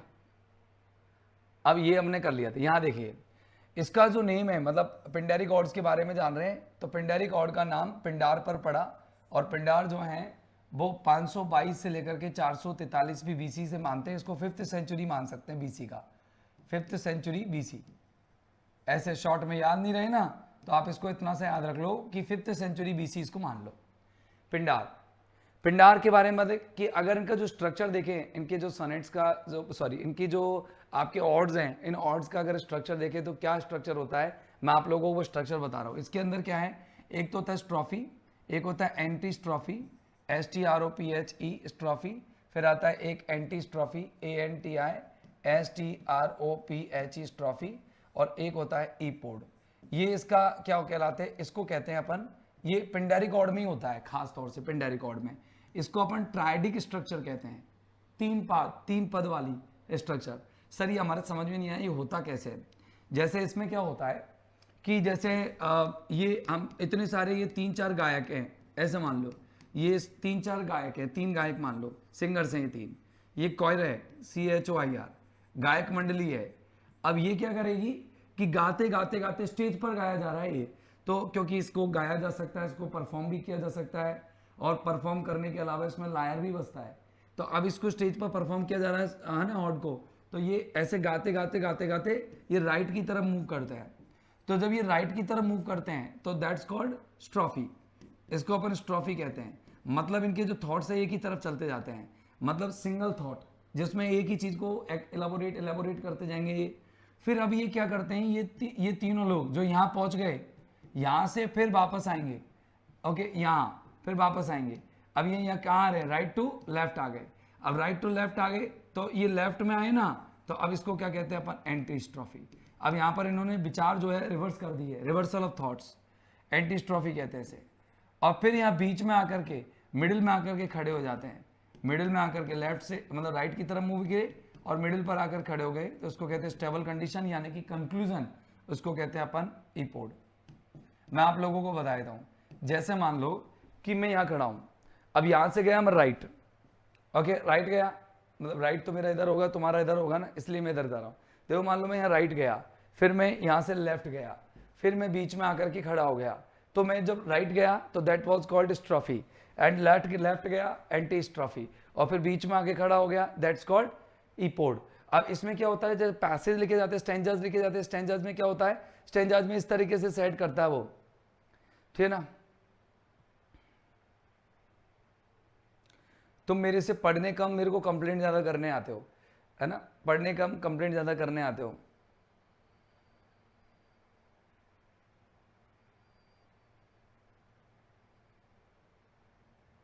हाँ कि सर हमारी कल वाली पीपीटी नहीं आई, आज वाली पीपीटी लगा दो कल। अब मेरे से पढ़ते तो कम हो, तुम कंप्लेंट ज़्यादा करते हो। अब मैं पढ़ाने के लिए कोई और टीचर लगा देता हूँ, कंप्लेंट के लिए मैं लग जाता हूँ और मैं काम सीख लेता हूँ उसका। फिर आप क्या है, आप कंप्लेंट तो करना मेरे से और आप पढ़ने ना आप टीचर से, ठीक है, ऐसे कर लेते हैं। हाँ मैं काहे को टेंशन ले रहा हूँ, तो हाँ देखो मैं क्या ही टेंशन ले रहा हूँ, आप मेरे को सवाल पूछते हैं ऐसी चीज़ों के, आप सर को, मैंने गाइडेंस वीडियो बना रखा है, उसमें सर के नंबर दे रखे हैं, आप उसे भी नहीं देखते, आप मेरी क्लास में आते हैं और मेरा जो पढ़ाने का जो लहजा होता है ना, मूड जो होता है ना, उसको ख़राब कर देते हैं, पूरा मूड ख़राब हो जाता है। क्योंकि जैसे पढ़ाने का जो लय बना रहता है, रिदम बना रहता है, वो टूटता है, आप भी जानते हैं।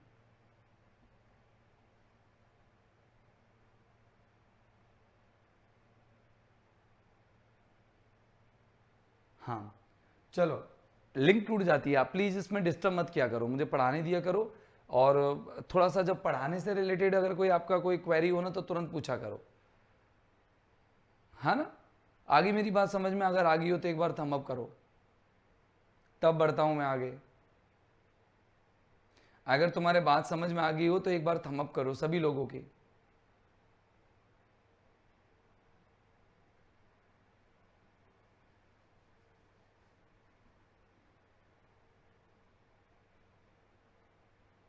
फोकस जब ऐसे चला जाता है दोस्त, नवीन कुमार कह रहे हैं कि सर फालतू कंप्लेंट पर फोकस मत करो। ये क्या है, बार बार आती है ना कंप्लेंट, जैसे कॉपी पेस्ट, तो मुझे क्या है वो क्वेश्चन तो चले जाते हैं पीछे, तो मुझे उन पर बात करना पड़ता है। चलो मैं तो सबके लिए बोल रहा था। फिलहाल मैं वापस आता हूं अपने पॉइंट पर। मैंने कहा इसमें ट्राइडिक क्या होता है, स्ट्रक्चर होता है। पिंडेरी गॉड की सबसे बड़ी आपको जो प्रॉब्लम याद करनी है वो ये याद करनी है कि इसमें ट्राइडिक स्ट्रक्चर होता है। इसके अंदर स्ट्रॉफी, एंटी स्ट्रॉफी और ईपोड होता है। अब मैं आपको इसे तो मैंने जब परफॉर्म किया जाता है तब बताया। अब नॉर्मली इसमें जो पॉइंट के थॉट्स होते हैं उन थॉट्स का क्या रोल है, तो स्ट्रॉफी का मतलब थॉट्स जाएंगे एक डायरेक्शन में, थॉट्स एक ही तरीके से व्यक्त किए जाएंगे। फिर रिवर्सल में आ जाते हैं, तो रिवर्सल में एंटी स्ट्रॉफी आ जाती है, और फिर आ जाता है ईपोड। तो जैसे मैं आप लोगों को टॉमस ग्रे का एक बहुत ही फेमस एग्जांपल लेकर के आता हूं। टॉमस ग्रे का एक फेमस एग्जांपल एक तो द प्रोग्रेस ऑफ पोइजी है, जो मैंने आपको कल भी डिक्टेट करके बताया था। और एक थोड़ा सा ध्यान रखना कि जो वैसे तो आपके जो ये ऑड्स होते हैं वो इरेगुलर होते हैं। मतलब रेगुलर का मतलब समझते हैं आप, कि किसी भी ऑड में कितनी लाइन है, किसी ऑड में कितनी लाइन है, कोई रेगुलर क्या नहीं है, एक क्या नहीं है, रेगुलर स्टैंजेक फॉर्मेट नहीं है इसके अंदर, ठीक है ना। अब आगे देखना, मैं आप लोगों को लेके चलता हूं। यहां पर एक पिंडारिक ऑड है और इसका नाम है द बार्ड। इस बार्ड को देखो आप, द बार्ड नाम की है पिंडारिक ऑड है, और इनको देखो आप, देखो इसको थोड़ा समझना आप, है ना। इसके अंदर देखो पहला पॉइंट चालू हुआ है, थोड़ा देखो, ये पहला स्टेंजा है। अब पहले स्टेंजा के 3 पार्ट दिए हैं, अभी 3 क्यों कर रहा है, 1.1 क्यों कर रहा है। अब आप पढ़ने बैठो तो आपके दिमाग में तो सेट रही ऑड है, तो देखो ये 1.1 करता है इसके अंदर, क्योंकि 1.1 का ये, अब ये जो चालू किया है ना इन्होंने, ये स्ट्रॉफी है, ये स्ट्रॉफी इन्होंने चालू किया है। Ruin sees the ruthless king, confusion of thy banners bait, thou fend by conquest crimson wing, they mock the air with idle state. Hound, nor hauberk, twisted mail, nor even thy virtues tyrant shall avail. ये सारा आप पढ़ोगे तो आपको ये, अब देखो यहाँ पर आपको पहला पॉइंट का 1 मिला, दिस इज स्ट्रॉफी, ये स्ट्रॉफी है। अब ये एक बार थॉट चल रहे हैं स्ट्रॉफी के, फिर देखो यहाँ पर 1.2 दिख रहा होगा, ये 1.2 जो है एंटी स्ट्रॉफी है।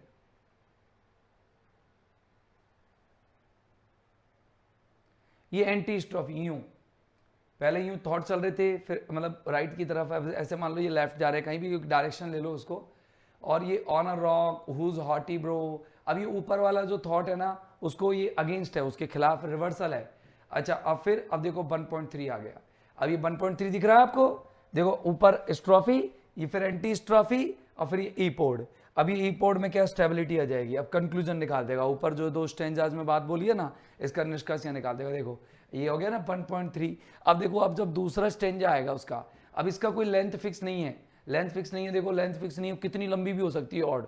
अब ऐसे नहीं है कि 14 लाइन की, जैसे सोनेट की फिक्स है कि 14 पंक्तियों की होगी, जैसे टर्जा राइमा फिक्स है, स्पेंसर स्टेंजा फिक्स है कि 9 लाइन का होगा, ऐसे इसके अंदर फिक्स नहीं है कुछ कि कोई भी कितनी बड़ी कर सकता है। अब जैसे सेकंड पॉइंट चालू हो गया, सेकंड का ये ईपोड, ये स्ट्रॉफी है, फिर ये एंटी स्ट्रॉफी है, फिर ये ईपोड है, फिर दोबारा देखो, फिर दोबारा चालू हो गया, फिर ये स्ट्रॉफी है, फिर ये एंटी स्ट्रॉफी है, और फिर ये ईपोड है, फिर दोबारा देखो, ये खत्म है। अब ये 3, अब इसमें क्या 3 सेक्शंस बने हुए हैं ऐसे। अब ये बार्ड लिखा आपने, अब ये बार्ड पढ़ा था ना, अब देखो मैं आपको द प्रोग्रेस ऑफ पोइजी बता रहा हूं, ठीक है ना। इसकी भी खुद है, इसकी भी है, जैसे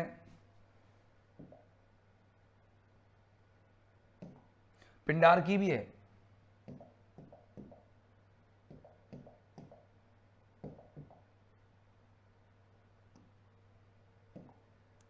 Isthmian odds, okay, Isthmian odds of Hera, Isthmian odds देखो इसके, पीथियन ऑड, इस्थिमियन ऑड, जाने देश भर के कितने सारे ऑड लिखे इसने, वही इस्थिमियन गेम के बारे में लिखा। इसका शायद टैक्स नहीं आएगा इसके अंदर, तो मैं आपको एक बढ़िया से ही बता देता हूँ। ये थोड़े से आपको अजीब से लगेंगे क्योंकि ये बहुत पुराने ज़माने के हैं, इनका टेक्स्ट आपको इजीली समझ में भी नहीं आएगा, इसलिए मैं एक काम करता हूँ, उसका ही निकाल देता हूँ प्रोग्रेस ऑफ पोइजी का, तो आपको कॉन्फिडेंस बहुत अच्छा हो जाएगा कि हाँ यार आप समझ में आ गया कि पिंडेरिक ऑड कैसे होते हैं, और हमको देखते ही पता लग जाएगा कि ये आपके पिंडेरिक ऑड है, ठीक है ना। टॉमस ग्रे का ये निकाल दिया अपन ने, प्रोग्रेस ऑफ पोइजी, इसको आप अच्छे से देख लो, 1 मिनट लगेगा। देखो यहाँ देखो 1.1 चालू, इसका मतलब ये क्या है, ये स्ट्रॉफी है। अब ये स्ट्रॉफी चालू, देखो इसमें छोटा स्टेंज आ रहा है, उसमें बड़े थे ना, देखो ये एंटी स्ट्रॉफी चालू, ये ई पोर्ट चालू। फिर देखो दूसरा आ गया, ये स्ट्रॉफी, ये एंटी स्ट्रॉफी और ये ई पोर्ट। फिर ये दोबारा स्ट्रॉफी, ये एंटी स्ट्रॉफी और ये ई पोर्ट। 3 सेक्शंस हो गए इसके। अब उसको भी ऐसे 3 सेक्शंस में लिखा था, इसको भी 3 सेक्शन में लिखा था। हाँ, इसको डोरियो नोट भी कह देते हैं, ठीक है ना। आगे देखना, डोरियो नोट भी कह देते हैं, बिल्कुल सही है। सीरियस पब्लिक थीम्स इसके अंदर होती है। देखो इसके अंदर थीम की बात पूछे तो ये याद रखना आपको, ये पॉइंट आपको याद रखने का। कितना भी रुपए ले लो मेरे से कोई दिक्कत नहीं है, लेकिन याद कर लो, रुपया मैं भेजूंगा नहीं, टेंशन मत करो। सीरियस, सीरियस मानी गंभीर, ये थोड़ा सा थीम गंभीर रखती है। जैसे नॉर्मली ऑड का जो थीम होता है ना, बेसिक थीम, वो यही होता है, सीरियस होता है। पब्लिक थीम्स होती है, और पब्लिक में ऑड पब्लिक की होती है, हीरोज, गॉड्स, विक्ट्री, इसमें ये सारी चीज दिखाई जाती है। मतलब ऐसा लगता है जैसे कोई बहुत बड़ी लीजेंडरी हीरो है, एपिक्स की तरह इसमें हीरो दिखाते हैं, गॉड्स दिखाते हैं, विक्ट्री दिखाते हैं। फॉर्मल टोन होती है, जैसे कि नॉर्मल ऑड की होती है। लॉफ्टी स्टाइल होती है, उत्कर्ष स्टाइल होती है, उत्कर्ष शैली होती है इसके अंदर। मैंने आपको इसके बारे में बता ही दिया कि उत्कर्ष शैली होती है। एक्सीलेंट स्टाइल कहते हो आप, एक्सक्यूसाइट।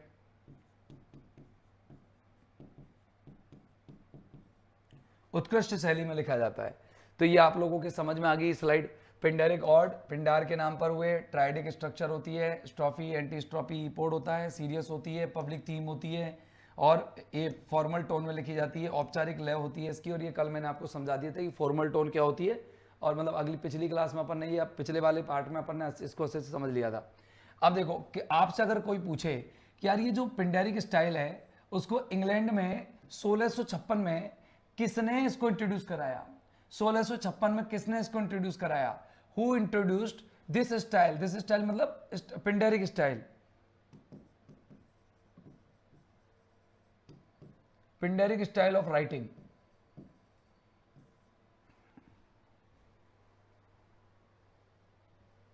बताओ,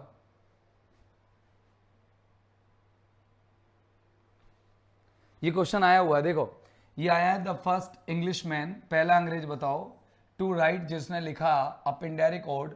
ओके, मतलब the first Englishman to write a Pindaric ode. अब बताओ कौन था। आरपीएससी ने असिस्टेंट प्रोफेसर 6 अक्टूबर 2021 की इंग्लिश के पेपर 2 में पूछा है। बेन जॉनसन थे, अब्राहम काउले थे, या फिर टॉमस यट थे, या टॉमस ग्रे थे। बताओ।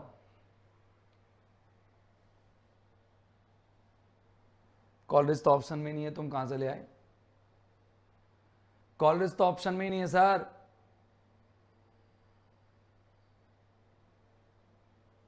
बताइए फटाफट से, सिंपल है।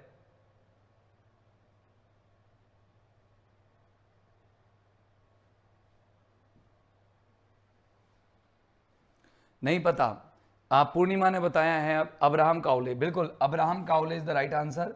यहां पर ये याद रख लेना, अब्राहम काउले, जिन्होंने इरेगुलर ऑड्स को यहां पर रिप्रेजेंट किया। अब्राहम, ABRAHAM, अब्राहम काउले, इन्होंने इरेगुलर ऑड को भी इंट्रोड्यूस किया, और इन्हीं की वजह से काउलियन ऑड भी कहते हैं उनको, ठीक है ना। यूज टू ग्लोरीफाई गॉड्स, ये वैभवता बताने के लिए काम आते हैं। किसकी, देवी देवताओं की, भगवानों की। ये शान बताते हैं, वैभवता बताते हैं, प्रेज करने की, तो प्रेज करते हैं भगवानों की, एथलीट्स, खिलाड़ियों की। क्योंकि ये जो जितने भी आपके ये ना, क्या नाम है, पिंडार ने जितने भी ऑड लिखे, सारे खेलों पर लिखे, खिलाड़ियों की। एंड सिविक अचीवमेंट्स, और जो नागरिक उपलब्धियां होती है उनकी, नागरिक उपलब्धियों की भी ये क्या करते थे, जो मतलब उनको भी यहाँ पर अपनी कविताओं के रूप में दिखा देते, अपनी ऑड के रूप में दिखा देते।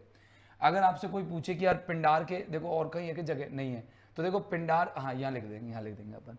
तो देखो अगर आपसे कोई बोले कि रेगुलर ऑड क्लोज है, क्लोज इमिटेशन है, किसकी, इमिटेशन मान नकल, बताओ किसकी नकल है। ये यूपी टीजीटी इंग्लिश 2005 का ऑफिशियल पेपर था, शैले, टाटा, पिंडार या पेट्रार।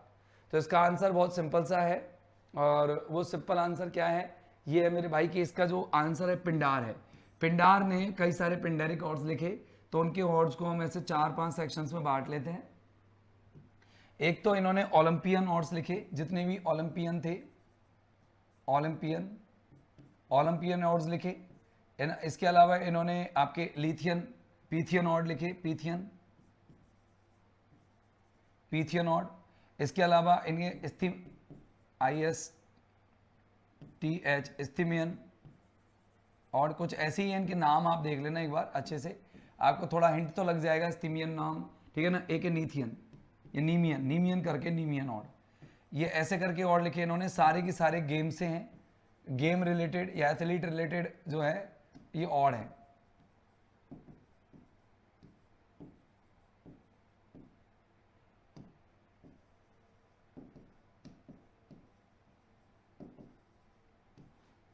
है ना, बिल्कुल।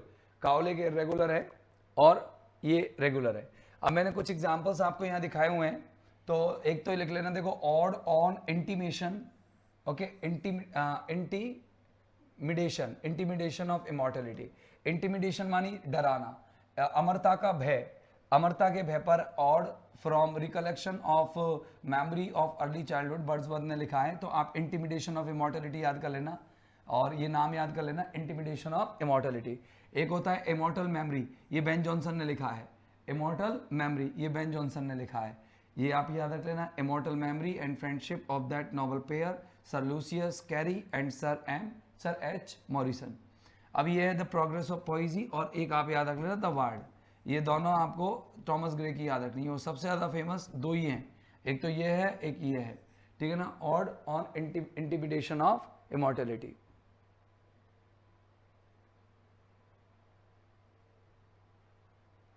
अगला देखना, स्ट्रक्चर ऑफ ए पिंडेरिक ऑर्ड, मैंने अभी अभी बताया कि इसका 3 टाइप का स्ट्रक्चर होता है, बताना जरा, मुझे बताना क्या क्या है, फटाफट टाइप करके बताना सभी लोग, जितने भी जुड़े हुए क्लास में फटाफट टाइप करके बताओ कि इसके अंदर कौन कौन से 3 स्ट्रक्चर्स होते हैं, जल्दी से। सर रेगुलर ऑर्ड बेन जॉनसन ने इंट्रोड्यूस किया है, शायद नहीं, अगर होता तो अपन का आंसर ऐसे आता, देखो ये आया हुआ क्वेश्चन है, देखो ये आया हुआ क्वेश्चन है, ये आपको बेन जॉनसन लग रहा है ना, आप इसको चेक करो एक बार, चेक करते देखो, the first Englishman to write a Pindaric ode was,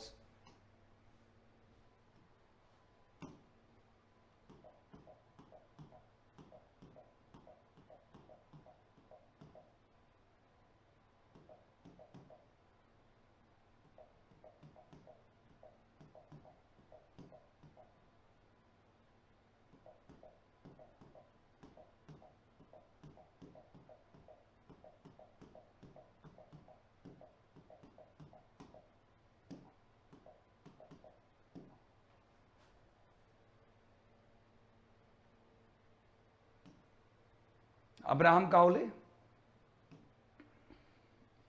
और ये क्वेश्चन आया हुआ है, देखो the first Englishman to write a Pindaric ode was, आपको थोड़ा सा कंफ्यूजन हो ना, तो देखो बेन जॉनसन भी है और अब्राहम काउले इसमें आंसर दे रखा है, और आप इसको पढ़ लीजिए, अब्राहम काउले वॉज एक इंग्लिश पोइट थे, notable introducing the Pindaric ode into the English literature, Pindaric ode is a form of lyric poetry, ये तो डेफिनेशन दे रखी है, छोड़ो।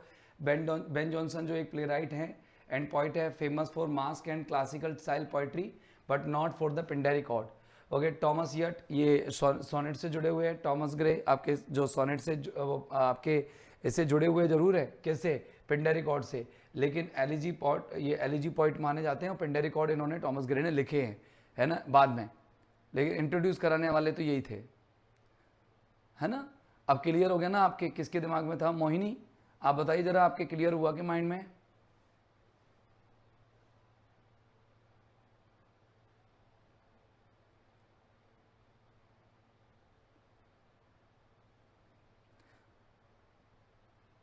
हाँ ठीक है ना, अब ये बेन जॉनसन नहीं करना, ठीक है ना, हाँ बेन जॉनसन बिल्कुल नहीं करना है।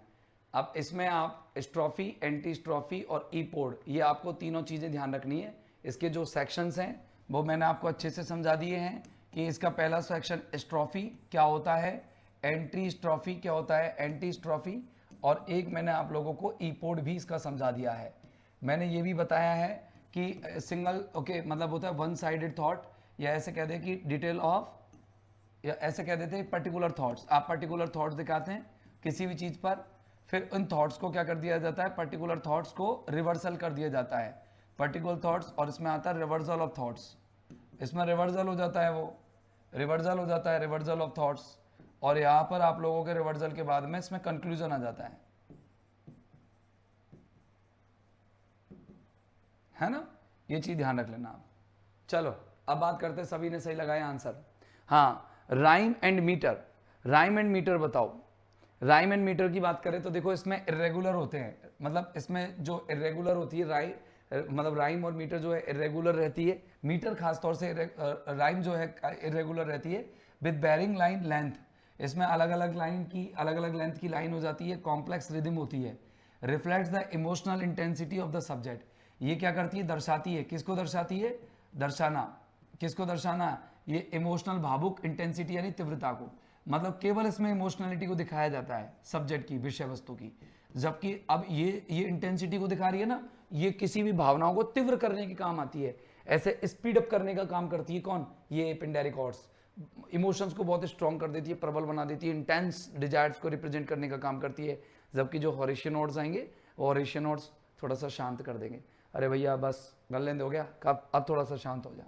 अब देखना इसकी कैसे लिखना है। सबसे पहले ग्रैंड एस्पायरिंग सब्जेक्ट को चुनो, जैसे कोई हीरो, इवेंट जो भी चुनना है। फिर पॉइंट को डिवाइड कर दो, स्ट्रॉफी, एंटी स्ट्रॉफी और रिपोर्ट में डिवाइड कर दिया। एलिवेटेड लैंग्वेज यूज करो, विविड इमेजरी यूज करो, साफ साफ इमेजरी ले लो, एक्सपेरिमेंट करो, किससे, रेगुलर इरेगुलर राइम से, अलग अलग तरह की राइम यूज करो, कोई सी भी राइम यूज करो, मीटर कोई सा भी यूज करो, बस अपने इमोशंस अच्छे से दिखा दो।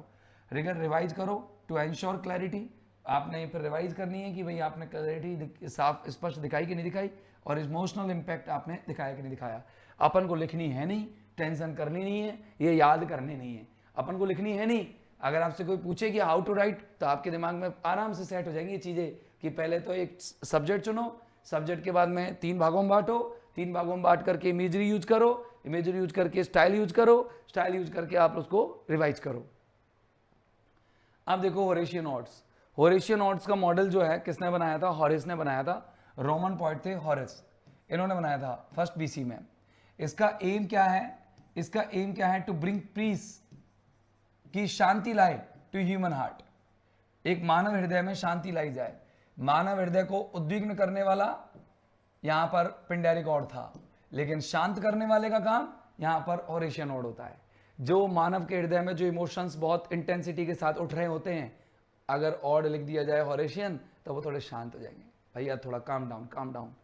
तो देखो ये शांत, इसकी जो क्या होती है, इसका जो टोन होता है वो शांत होता है, इसका टोन शांत रहता है, बिल्कुल टोन बिल्कुल शांत रहता है। मेडिटेटिव, बहुत चिंतनात्मक रहता है, चिंतन में रहते हैं अपन, इसमें बहुत ध्यान में रहते हैं, जैसे योगा कर रहे हो ऐसा लगता है, चिंतनात्मक रहता है।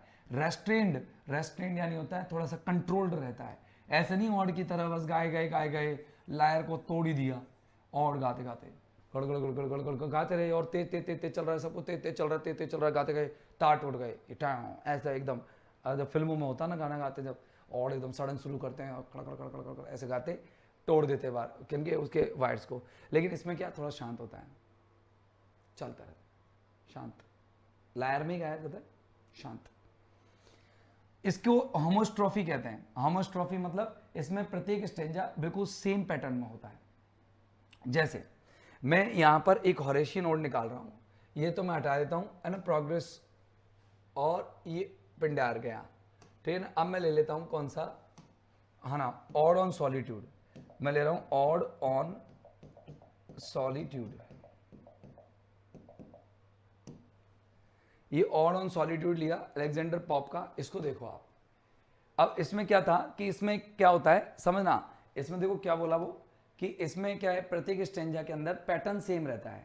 क्या समझ में आ रहा है, पैटर्न सेम, देखो ला कॉपी कर रहा है कि नहीं कर रहा अपनी बात को, इसके अंदर पैटर्न सेम रहता है। तो अपन यूं भी कह सकते हैं कि इसके अंदर एक स्ट्रिक्ट पैटर्न यूज किया जाता है, सेंटेंस स्ट्रक्चर पैटर्न सॉर्ट होता है, जबकि उसमें नहीं होता था।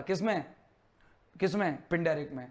अब देखना 1 2 3 ये 3.5 line, 1 2 3 3.5 line, 1 2 3 3.5 line, 1 2 3 3.5 line, 1 2 3 3.5 line, हो गया। अरे यार ये तो सही है यार, सर ये तो सही है। राइम स्कीम सेट करना, केयर बाउंड एयर ग्राउंड, देखो A B, इसके लिए bread attire shade fire, A B, find a way mind day, find a way mind day, सही है, A B जो भी है, मतलब राइम स्कीम प्रॉपरली सही आ रही है, अच्छी बात है। तो अब आपके ये तो सेट हो गया है ना। एक और मैं आप लोगों को और निकालता हूं, एक और निकालता हूं इसका, ठीक है ना। एक और है आपका एलन टेट का, ठीक है ना। एक किसका है, एलन टेट का ऑड है, और मैं एलन टेट का ऑड निकाल रहा हूं आपको, और टू द कॉन्फेडरेट डैड, ये मैं निकाल रहा हूं आपको, देखो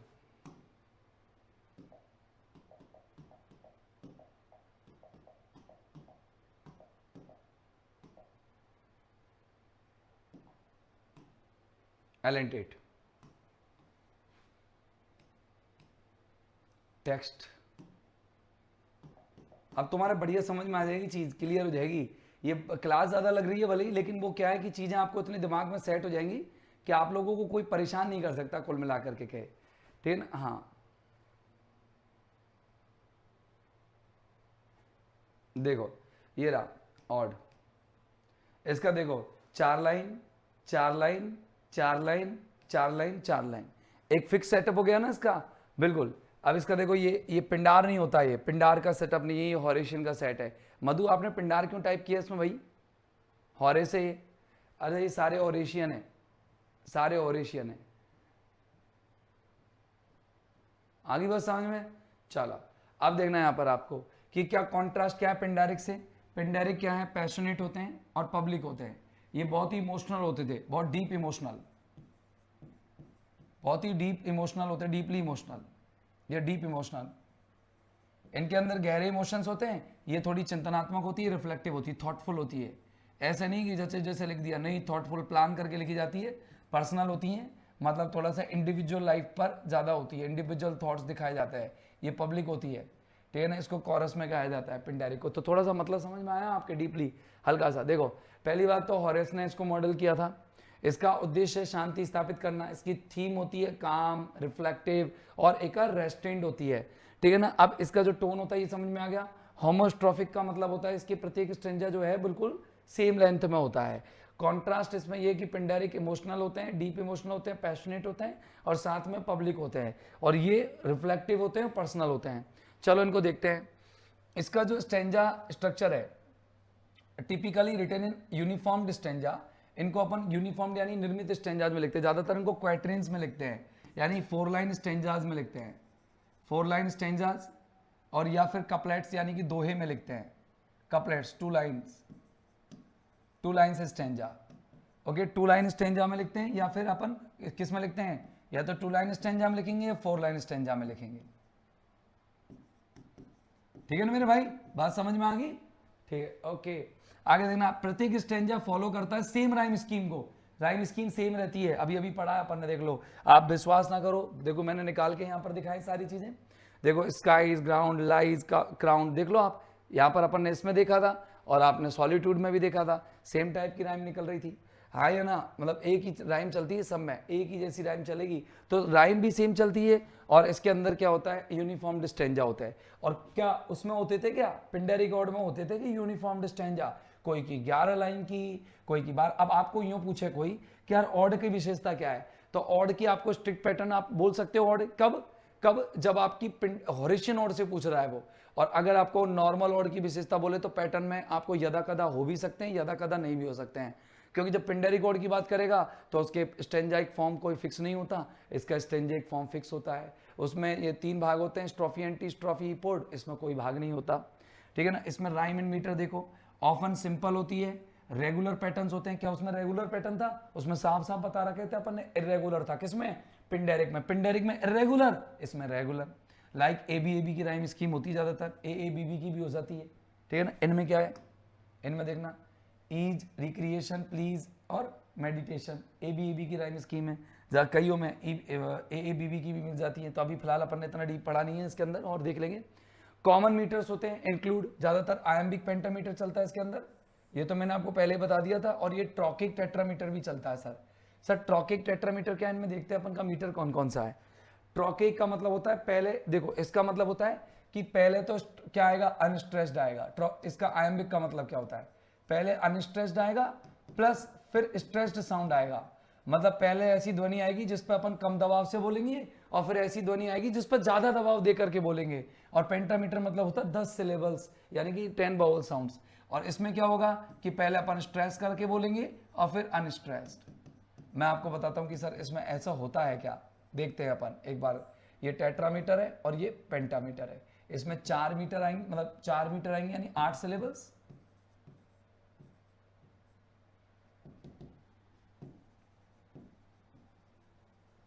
और इसमें 10 सिलेबल्स। बताता हूं, इसमें देखते हैं, देखें चलो। साउंड आउ, एक ही है ना इसके अंदर आउ, इसका मैं ना फोनेटिक ट्रांसक्रिप्शन लिख देता हूं डायरेक्ट। ये हो गया आउ साउंड, है ना। स्लीप ये बड़ी, by I, night I, study study a e, and and, is is, 1 2 3 और 4। बोलो कौन सा मीटर है इसके अंदर? टेट्रामीटर है ना इसके अंदर, हाँ या ना? टेट्रामीटर है। अब देखना, साउंड जो आपका वर्ड है साउंड, वो कैसा है? टेट्रामीटर है। ये जो साउंड है ना, ये नाउन है और एडजेक्टिव भी है, तो यहां पर एडजेक्टिव के रूप में आ रहा है साउंड स्लीप। तो एडजेक्टिव को क्या है? ये क्या रखते हैं? स्ट्रेस रखते हैं। ये स्लीप अनस्ट्रेस्ड रहता है, बाय स्ट्रेस्ड रहता है, नाइट अनस्ट्रेस्ड, ये स्ट्रेस्ड, ये अनस्ट्रेस्ड, ये स्ट्रेस्ड। तो आपका एक मिनट, नहीं मेरे साउंड के हिसाब से चलेगा ना, अपन ऐसे कैसे ले लिए? साउंड के हिसाब से चलेगा, रुको एक मिनट, अपन ने कहाँ ऐसे ले लिया? देखो इसको सही करो। एक तो अपन ऊपर लिखते हैं, ऊपर से क्या फायदा रहेगा, मैं इंक ले लेता हूँ दूसरी। देखा, ये तो है आपका क्या? आउ, आउ साउंड है स्ट्रेस्ड, और ये ई साउंड है अनस्ट्रेस्ड, ये आई साउंड है स्ट्रेस्ड, ये आ साउंड है आई, ये अनस्ट्रेस्ड, ये वाला इसमें है ना, शब्द से होता है स्ट्रेस अनस्ट्रेस। और ये वाला साउंड यहाँ पर स्ट्रेस आ रहा है, यहाँ पर ये अनस्ट्रेस आ रहा है, यहाँ पर स्ट्रेस आ रहा है, यहाँ पर अनस्ट्रेस आ रहा है। तो ये आपका ट्रोकेइक है। ये क्या आपका? ट्रोकेइक है, ठीक है ना। तो अब ये आपके दिमाग में सेट रख लेना, ट्रोकेइक टेट्रामीटर है। देखना इसमें टुगेदर, देखो टू छोटा ऊ, गैदर गैदर, या गे और द, तो देखो यहाँ पर ए गैदर और ये आ, ठीक है ना। मिक्स्ड, मिक्स्ड हो गया, ये हो गया ई। ये स्वीट बड़ी, री छोटी, क्री क्रिया, क्रिया क्रिया मतलब ईयर, फिर शन ये अन। ओके, तो देखना कितने हो गए? 1 2 3 और 4, इसमें हो गए। टेट्रामीटर है ना इसमें भी, तो ये टेट्रामीटर है, ठीक है ना, ट्रोकिक टेट्रामीटर है। तो आपके कुछ समझ में आया? और इसमें देखना आप इस वाली को कौन सा मीटर है इसमें? इसमें देखना स्मॉल स्मॉल ऑल, अगर ट्रीब्यूट्स, ट्रीब्यूट्स, ब्यूट ऊ बड़ा ऊ, ओके। बट, बट ये बट हो गया। योर, शेड्स,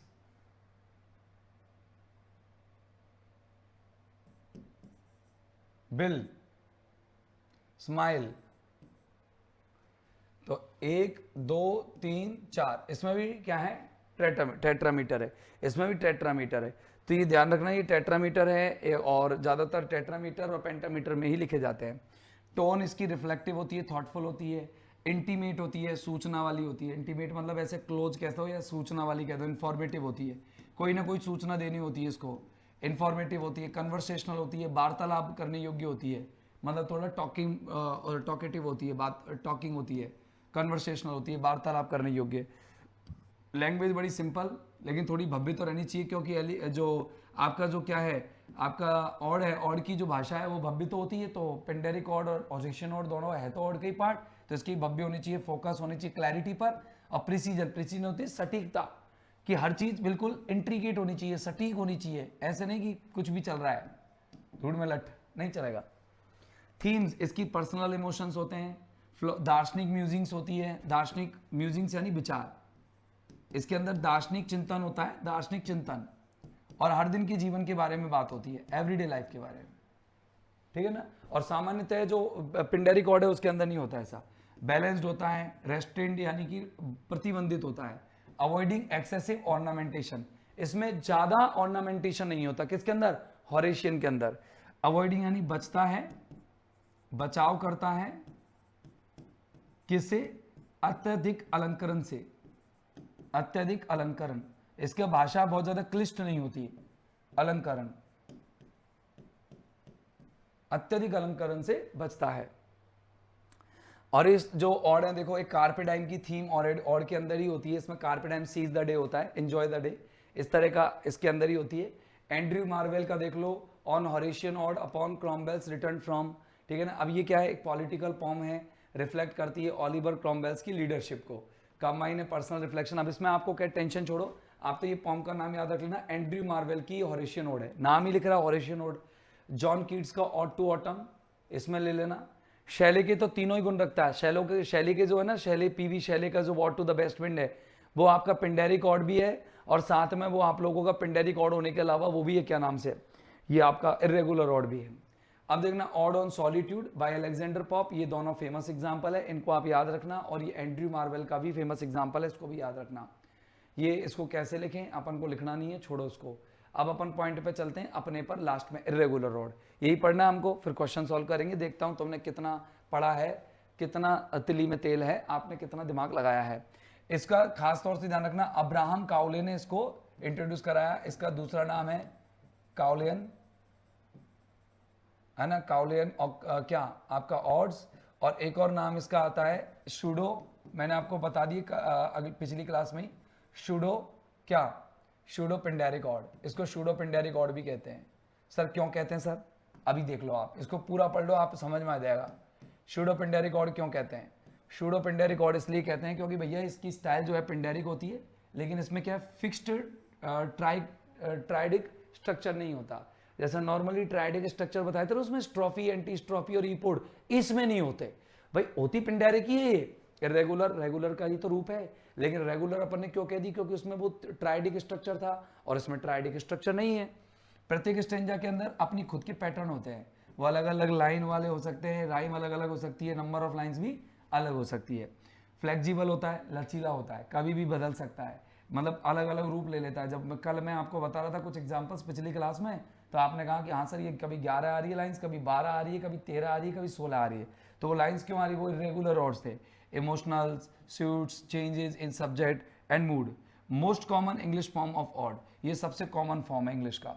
लगभग इरेगुलर ऑड अपन सबको कह सकते हैं, लेकिन जब आपको तीनों स्टेंजा मिल गए, कौन से, ये इसमें स्ट्रॉफी नहीं होता, इसमें एंटी स्ट्रॉफी नहीं होता, अगर आपको ये तीनों मिल जाते हैं तब तो वो तो हो गया कौन सा आपका पिंडेरिक, और अगर नहीं मिलते हैं तो वो हो गया आपका कौन सा, आपका इरेगुलर। क्या हो गया, इरेगुलर। तीनों और नहीं होते इसके, बाकी का तो सब कुछ समान होता है। एग्जाम्पल देखो, बर्ड्सवर्थ का है ऑड, इंटीमेशन ऑफ इमॉर्टेलिटी, वो था इंटीमिडेशन ऑफ इमॉर्टेलिटी, यहाँ है इंटीमेशन ऑफ इमॉर्टेलिटी, याद रख लोगे आप।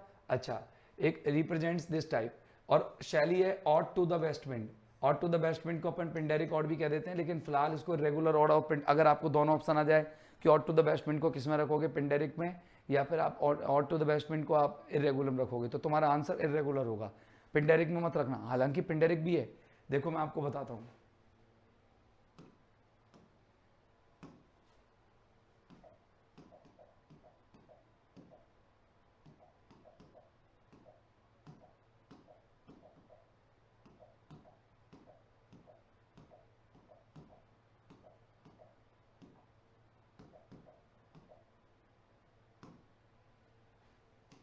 देखो, ode to the west wind is a Horatian ode in its personal and contemplative, Pindaric ode भी है, इनकॉर्पोरेट्स एलिमेंट एंड पिंडर, ठीक है ना, और यूनिक स्ट्रक्चर भी है, इरेगुलर भी है। हॉरेशियन ऑड भी है क्योंकि ये पर्सनल भी होती है, खुद विलियम्स वो अपने जो पीवी शैल है वो पर्सनली भी लिखते हैं, तो ये तीनों टाइप की है। लेकिन अब आपको देखो पिंडेरिक भी है, हॉरेशियन भी है, लेकिन अब आपसे पूछे कि इसको किस में रखना है, तो कंफ्यूज होने की जरूरत नहीं है, रेगुलर ऑड में रखना है इसका नाम, है ना, नाम ही रेगुलर ऑड में आप टिक मारना इसका।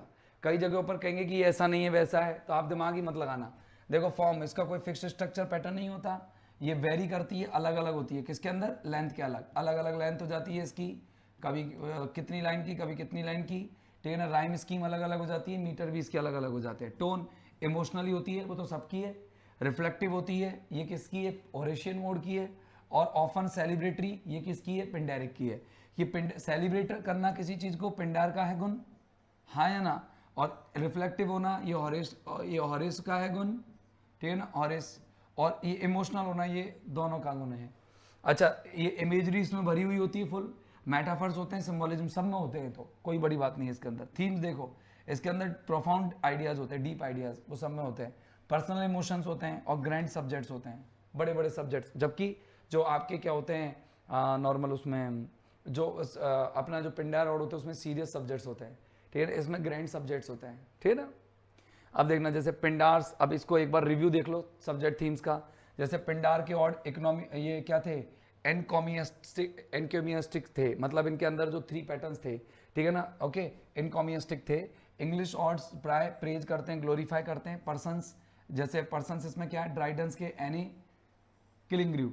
अब इनको आप आर्ट, मतलब पर्सनैलिटी किसकी दिखाई गई है, पर्सन्स कौन कौन से, जैसे मतलब पर्सनैलिटी किसकी दिखाई गई है इसके अंदर, व्यक्तित्व क्या है, व्यक्तित्व ड्राइडन की एनी किलिंग्रिव में दिखाया गया है। आर्ट्स, कला किसकी दिखाई गई है, ड्राइडन की अलेक्जेंडर्स फीस्ट में आर्ट का वर्चस्व दिखाया गया है। आर्ट मतलब म्यूजिक का, म्यूजिक। और अगर किसी के व्यक्तित्व को दिखाया गया है, पर्सनैलिटी को, तो किस ऑर्ड में दिखाया गया है, पर्सनैलिटी के लिए गाया गया ऑर्ड कौन सा है, ड्राइडन का एनी किलिंग्रिव है। नेचर और टाइम के लिए कॉलिन की ऑड टू इवनिंग है। एब्स्ट्रैक्ट आइडियाज के लिए ग्रे के हाइम टू एडवर्सिटी है। पढ़ना है तो पढ़ो, कोई दिक्कत नहीं है। और वर्ड्सवर्थ की ऑड टू ड्यूटी है। मत पढ़ना इनको, कोई दिक्कत नहीं है, आप पढ़ो तो पढ़ सकते हो कि पिंडारिक ऑड्स के इनकॉमियस्टिक थे, ठीक है ना, और बाकी का मतलब गुणगान वाले थे। एनकॉमियस्टिक मानी गुणगान वाले, सेलिब्रेटरी थे, गुणगान किया था इन्होंने, गुणगान किया पिंडर के। वो किनसे, स्ट्रॉफी है, एंटी स्ट्रॉफी पोर्ट से। इंग्लिश के और जो है वो प्रेज करते हैं, ग्लोरीफाई करते हैं, मतलब कोई भी और ले लो इंग्लिश का। पर्सनैलिटी किस में दिखाई गई, ड्राइडन के एनी किलिंग्रिव में, है ना, ओके, किलिंग्रिव में देख लिया। कला, म्यूजिक को किस में दिखाया गया, ड्राइडन की अलेक्जेंडर फीस्ट में।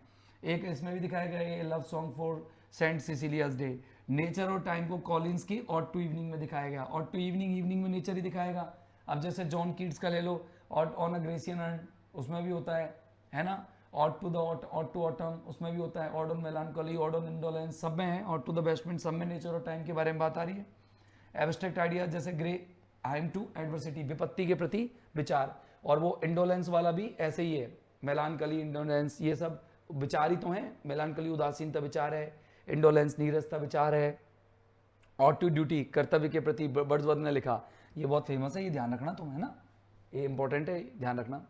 अच्छा बताओ, रोमांटिक पर्सनल ऑड क्या होता है, पढ़ लो आप एक बार। रोमांटिक पर्सनल ऑड इनको डेवलप किया, देखो ये वैसे नॉर्मली आते नहीं है एग्जाम में, लेकिन फिर भी आ जाए तो एक बार पढ़ करके हम निकल लेते हैं इनको। रोमांटिक पर्सनल, जो रोमांटिक पॉइंट ने डेवलप किए होंगे, तो रोमांटिक पॉइंट वर्ड्सवर्थ थे, कॉलरिज थे, शैले थे। इनमें क्या है, डिस्क्रिप्शन था, विवरण था, ध्यान चिंतन था, पूरा इमोशंस थे, ये तो सब में रहेंगे। Begins with an external scene, ये ध्यान रखना कि इनकी जो शुरुआत है ना, एक अतिरिक्त या बाहरी सीन से होती है, बाहरी दृश्य से, प्राकृतिक दृश्य से ना करके बाहरी दृश्य से सीन करते हैं। फिर बाहर की चीजों को दिखा करके, मतलब कहने का मतलब बाहर के माहौल को दिखाते हैं, और फिर वो ह्यूमन और पर्सनल इश्यूज को दिखाते हैं, मानव के उद्योग को दिखाते हैं। वर्ड्सवर्थ का देख लो, इंटीमिडेशन ऑफ इमॉर्टेलिटी। कॉलरिज का देख लो, डिजेक्शन है, एन ऑड, ठीक है ना। शैले का दे दो, ऑड टू द बेस्टमेंट। अब अपन कहाँ तक लिखेंगे इनमें, कोई जरूरी है क्या, नहीं है। अब आपको तो ये ध्यान रखना है कि यार रोमांटिक पर्सनल ऑड किसने लिखी, वर्ड्सवर्थ, कॉलरिज, शैलरी ने। ये क्या करते हैं, ये एक्सटर्नल सीन से शुरू होते हैं, डेस्क्रिप्टिव होते हैं, मेडिटेटिव होते हैं, इमोटिव होते हैं। कौन कौन से, वर्ड्सवर्थ का इंटीमेशन और ऑफ इमॉर्टेलिटी, ये तो उसका ऑरेशियन ऑड भी है, और ये इसमें भी है, ठीक है ना। ऑरेशन है कि ये वो वाला इरेगुलर है, ये इरेगुलर है, इंटीमेशन ऑफ इमॉर्टेलिटी इरेगुलर में भी आ गया ये, है ना, किसका, वर्ड्सवर्थ का, इरेगुलर में भी आ गया, और साथ में ये रोमांटिक पर्सनल में भी आ गया, रोमांटिक पर्सनल में भी आ गया, इरेगुलर में भी आ गया। कॉलरिज का डिजेक्शन, ये अलग से याद करना है। शैली का ऑड टू द बेस्टमेंट, ये तो आपको सब में लगाना है, सब में कुछ भी कहो ये सब में आएगा, ये की तो वैल्यू ही अलग है। तीनों के नाम याद रख लेना, कुछ भी नहीं है, ये नाम याद रख लेना बस, वर्ड्सवर्थ, कॉलरिज और शैली। अब आपको कुल मिलाकर के अगर आप ब्रीफ में करें सारी चीज़ों को तो, और ये मॉडर्न में एलन टेट का भी मैंने बताया था, और टू द कॉन्फिडेंट डैड, और एक बैलेस स्टीवन का भी याद रख लेना, the idea of order at key, खास तौर से इसको याद रख लेना, ये बहुत अच्छा इंपॉर्टेंट है। और ये किसका उदाहरण है, ये हॉरेशियन ऑड का उदाहरण है।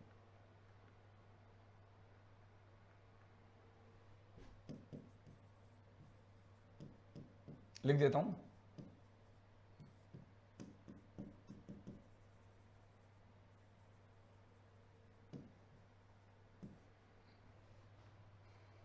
हाँ, what is the primary purpose of an ode. अब तुम कर दोगे, कोई सा भी क्वेश्चन ले लो। सर ग्रामर की क्लास मॉर्निंग में ही सही थी, 10 से 11, स्कूल का टाइम है 10 से 11। अब मैं हाँ लंपट ही नहीं बन सकता, 9 साढ़े 9 बजे निकल लेता हूँ मैं यहाँ से, और 10 से 11 वाली में बहुत लेट हो जाते हैं, और फिर मैं उससे पहले सुबह कोचिंग में क्लास भी लेता हूँ, तो मैं नहीं ले सकता भाई, ये पर्सनली आपको बता रहा हूँ, मैं नहीं ले सकता सुबह आपकी क्लास। पहले तो ठीक थी, मैं जब जैसे जैसे जुगाड़ बना रहा था, आप नहीं पढ़ेगा जुगाड़। What is the primary purpose of an ode in literature, बताओ what is the primary purpose of an ode in literature. तो आप बताएंगे इसमें आंसर, जल्दी बताओ। ए में भी बता रहे हैं, बिल्कुल सही है, प्रेज करना किसी भी सब्जेक्ट की और एडमायरेशन को प्रस्तुत करना। बताओ which of the following is a characteristic of A traditional odd, बताओ ट्रेडिशनल ऑड का गुण क्या है। अगर आपसे कोई पूछे ट्रेडिशनल ऑड का कैरेक्टरिस्टिक क्या है, हमेशा राइम होती है, लंबी होती है, सीरियस होती है, फॉर्मल होती है, या हमेशा फ्री वर्ड्स में लिखी जाती है, फिक्स्ड नंबर ऑफ लाइंस होती है। दूसरे में बताओ, बताओ क्या होती हैं। बिल्कुल सही बता रहे हैं, बिल्कुल लंबी होती है, गंभीर होती है और फॉर्मल इसमें फॉर्म होती है। बताओ निम्न में से कौन सा पॉइंट है जो बहुत अच्छे से जाना जाता है ऑड्स लिखने के लिए। विलियम ब्लेक ने ऑड लिखे, बताओ विलियम ब्लेक ने लिखे। मोहिनी बिल्कुल सही है आपका, विलियम ब्लेक ने लिखे थे क्या ऑड? नहीं लिखे। जॉन कीट्स ने लिखे थे? हाँ। एडगर एलन पो ने लिखे थे? नहीं। रॉबर्ट फ्रॉस्ट ने लिखे थे? नहीं। आपके जॉन कीट्स इसमें आंसर हो जाएगा। अगला देखो, अगला है what are the 3 classical type of odes. अब ये कोई छोड़ेगा इसको? तुम में से कौन छोड़ के आ सकता है इस क्वेश्चन को, बताओ। मुझे तो नहीं लगता तुम में से कोई छोड़ेगा।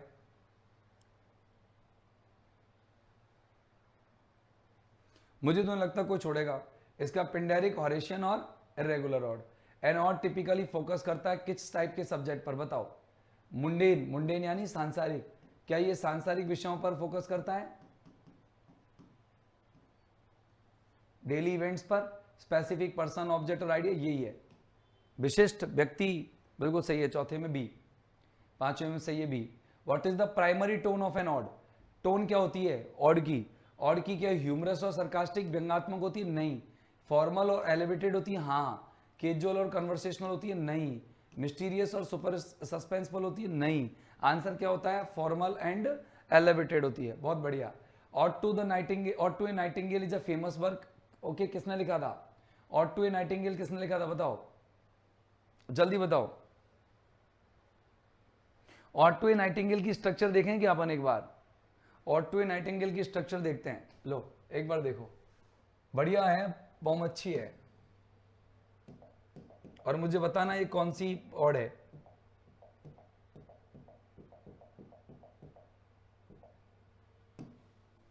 बताओ किसने ये, मतलब सॉरी किसने लिखी, वो तो तुम बता दोगे, सभी बता रहे हो, सही बता रहे हो, ठीक है ना। अब तुम ये बताओ, ये ऑड टू नाइटिंगेल का मुझे लिटरेरी फॉर्म बताओ कौन सा है।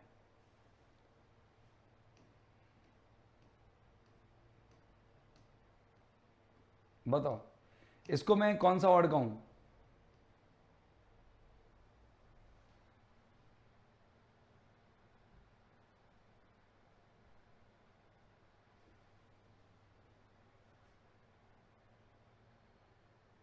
इसको कौन सा ऑड बोलूं? वो कीट्स तो सही है तुम्हारा आंसर में, तो मैं जान रहा था तुम गलत नहीं दोगे कीट्स का आंसर, है ना। Ode to a nightingale. बताओ इसमें ऑड का टाइप कौन सा है?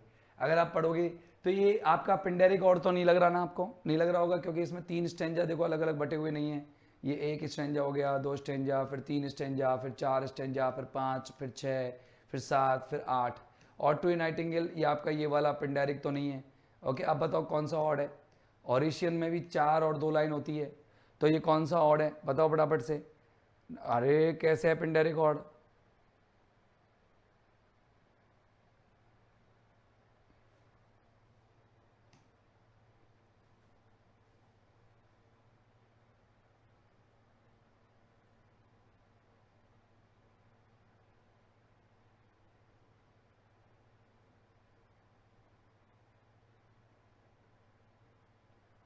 इरेगुलर है मोहिनी, बिल्कुल सही है, इरेगुलर है ये रेगुलर नहीं है, इरेगुलर ऑड है।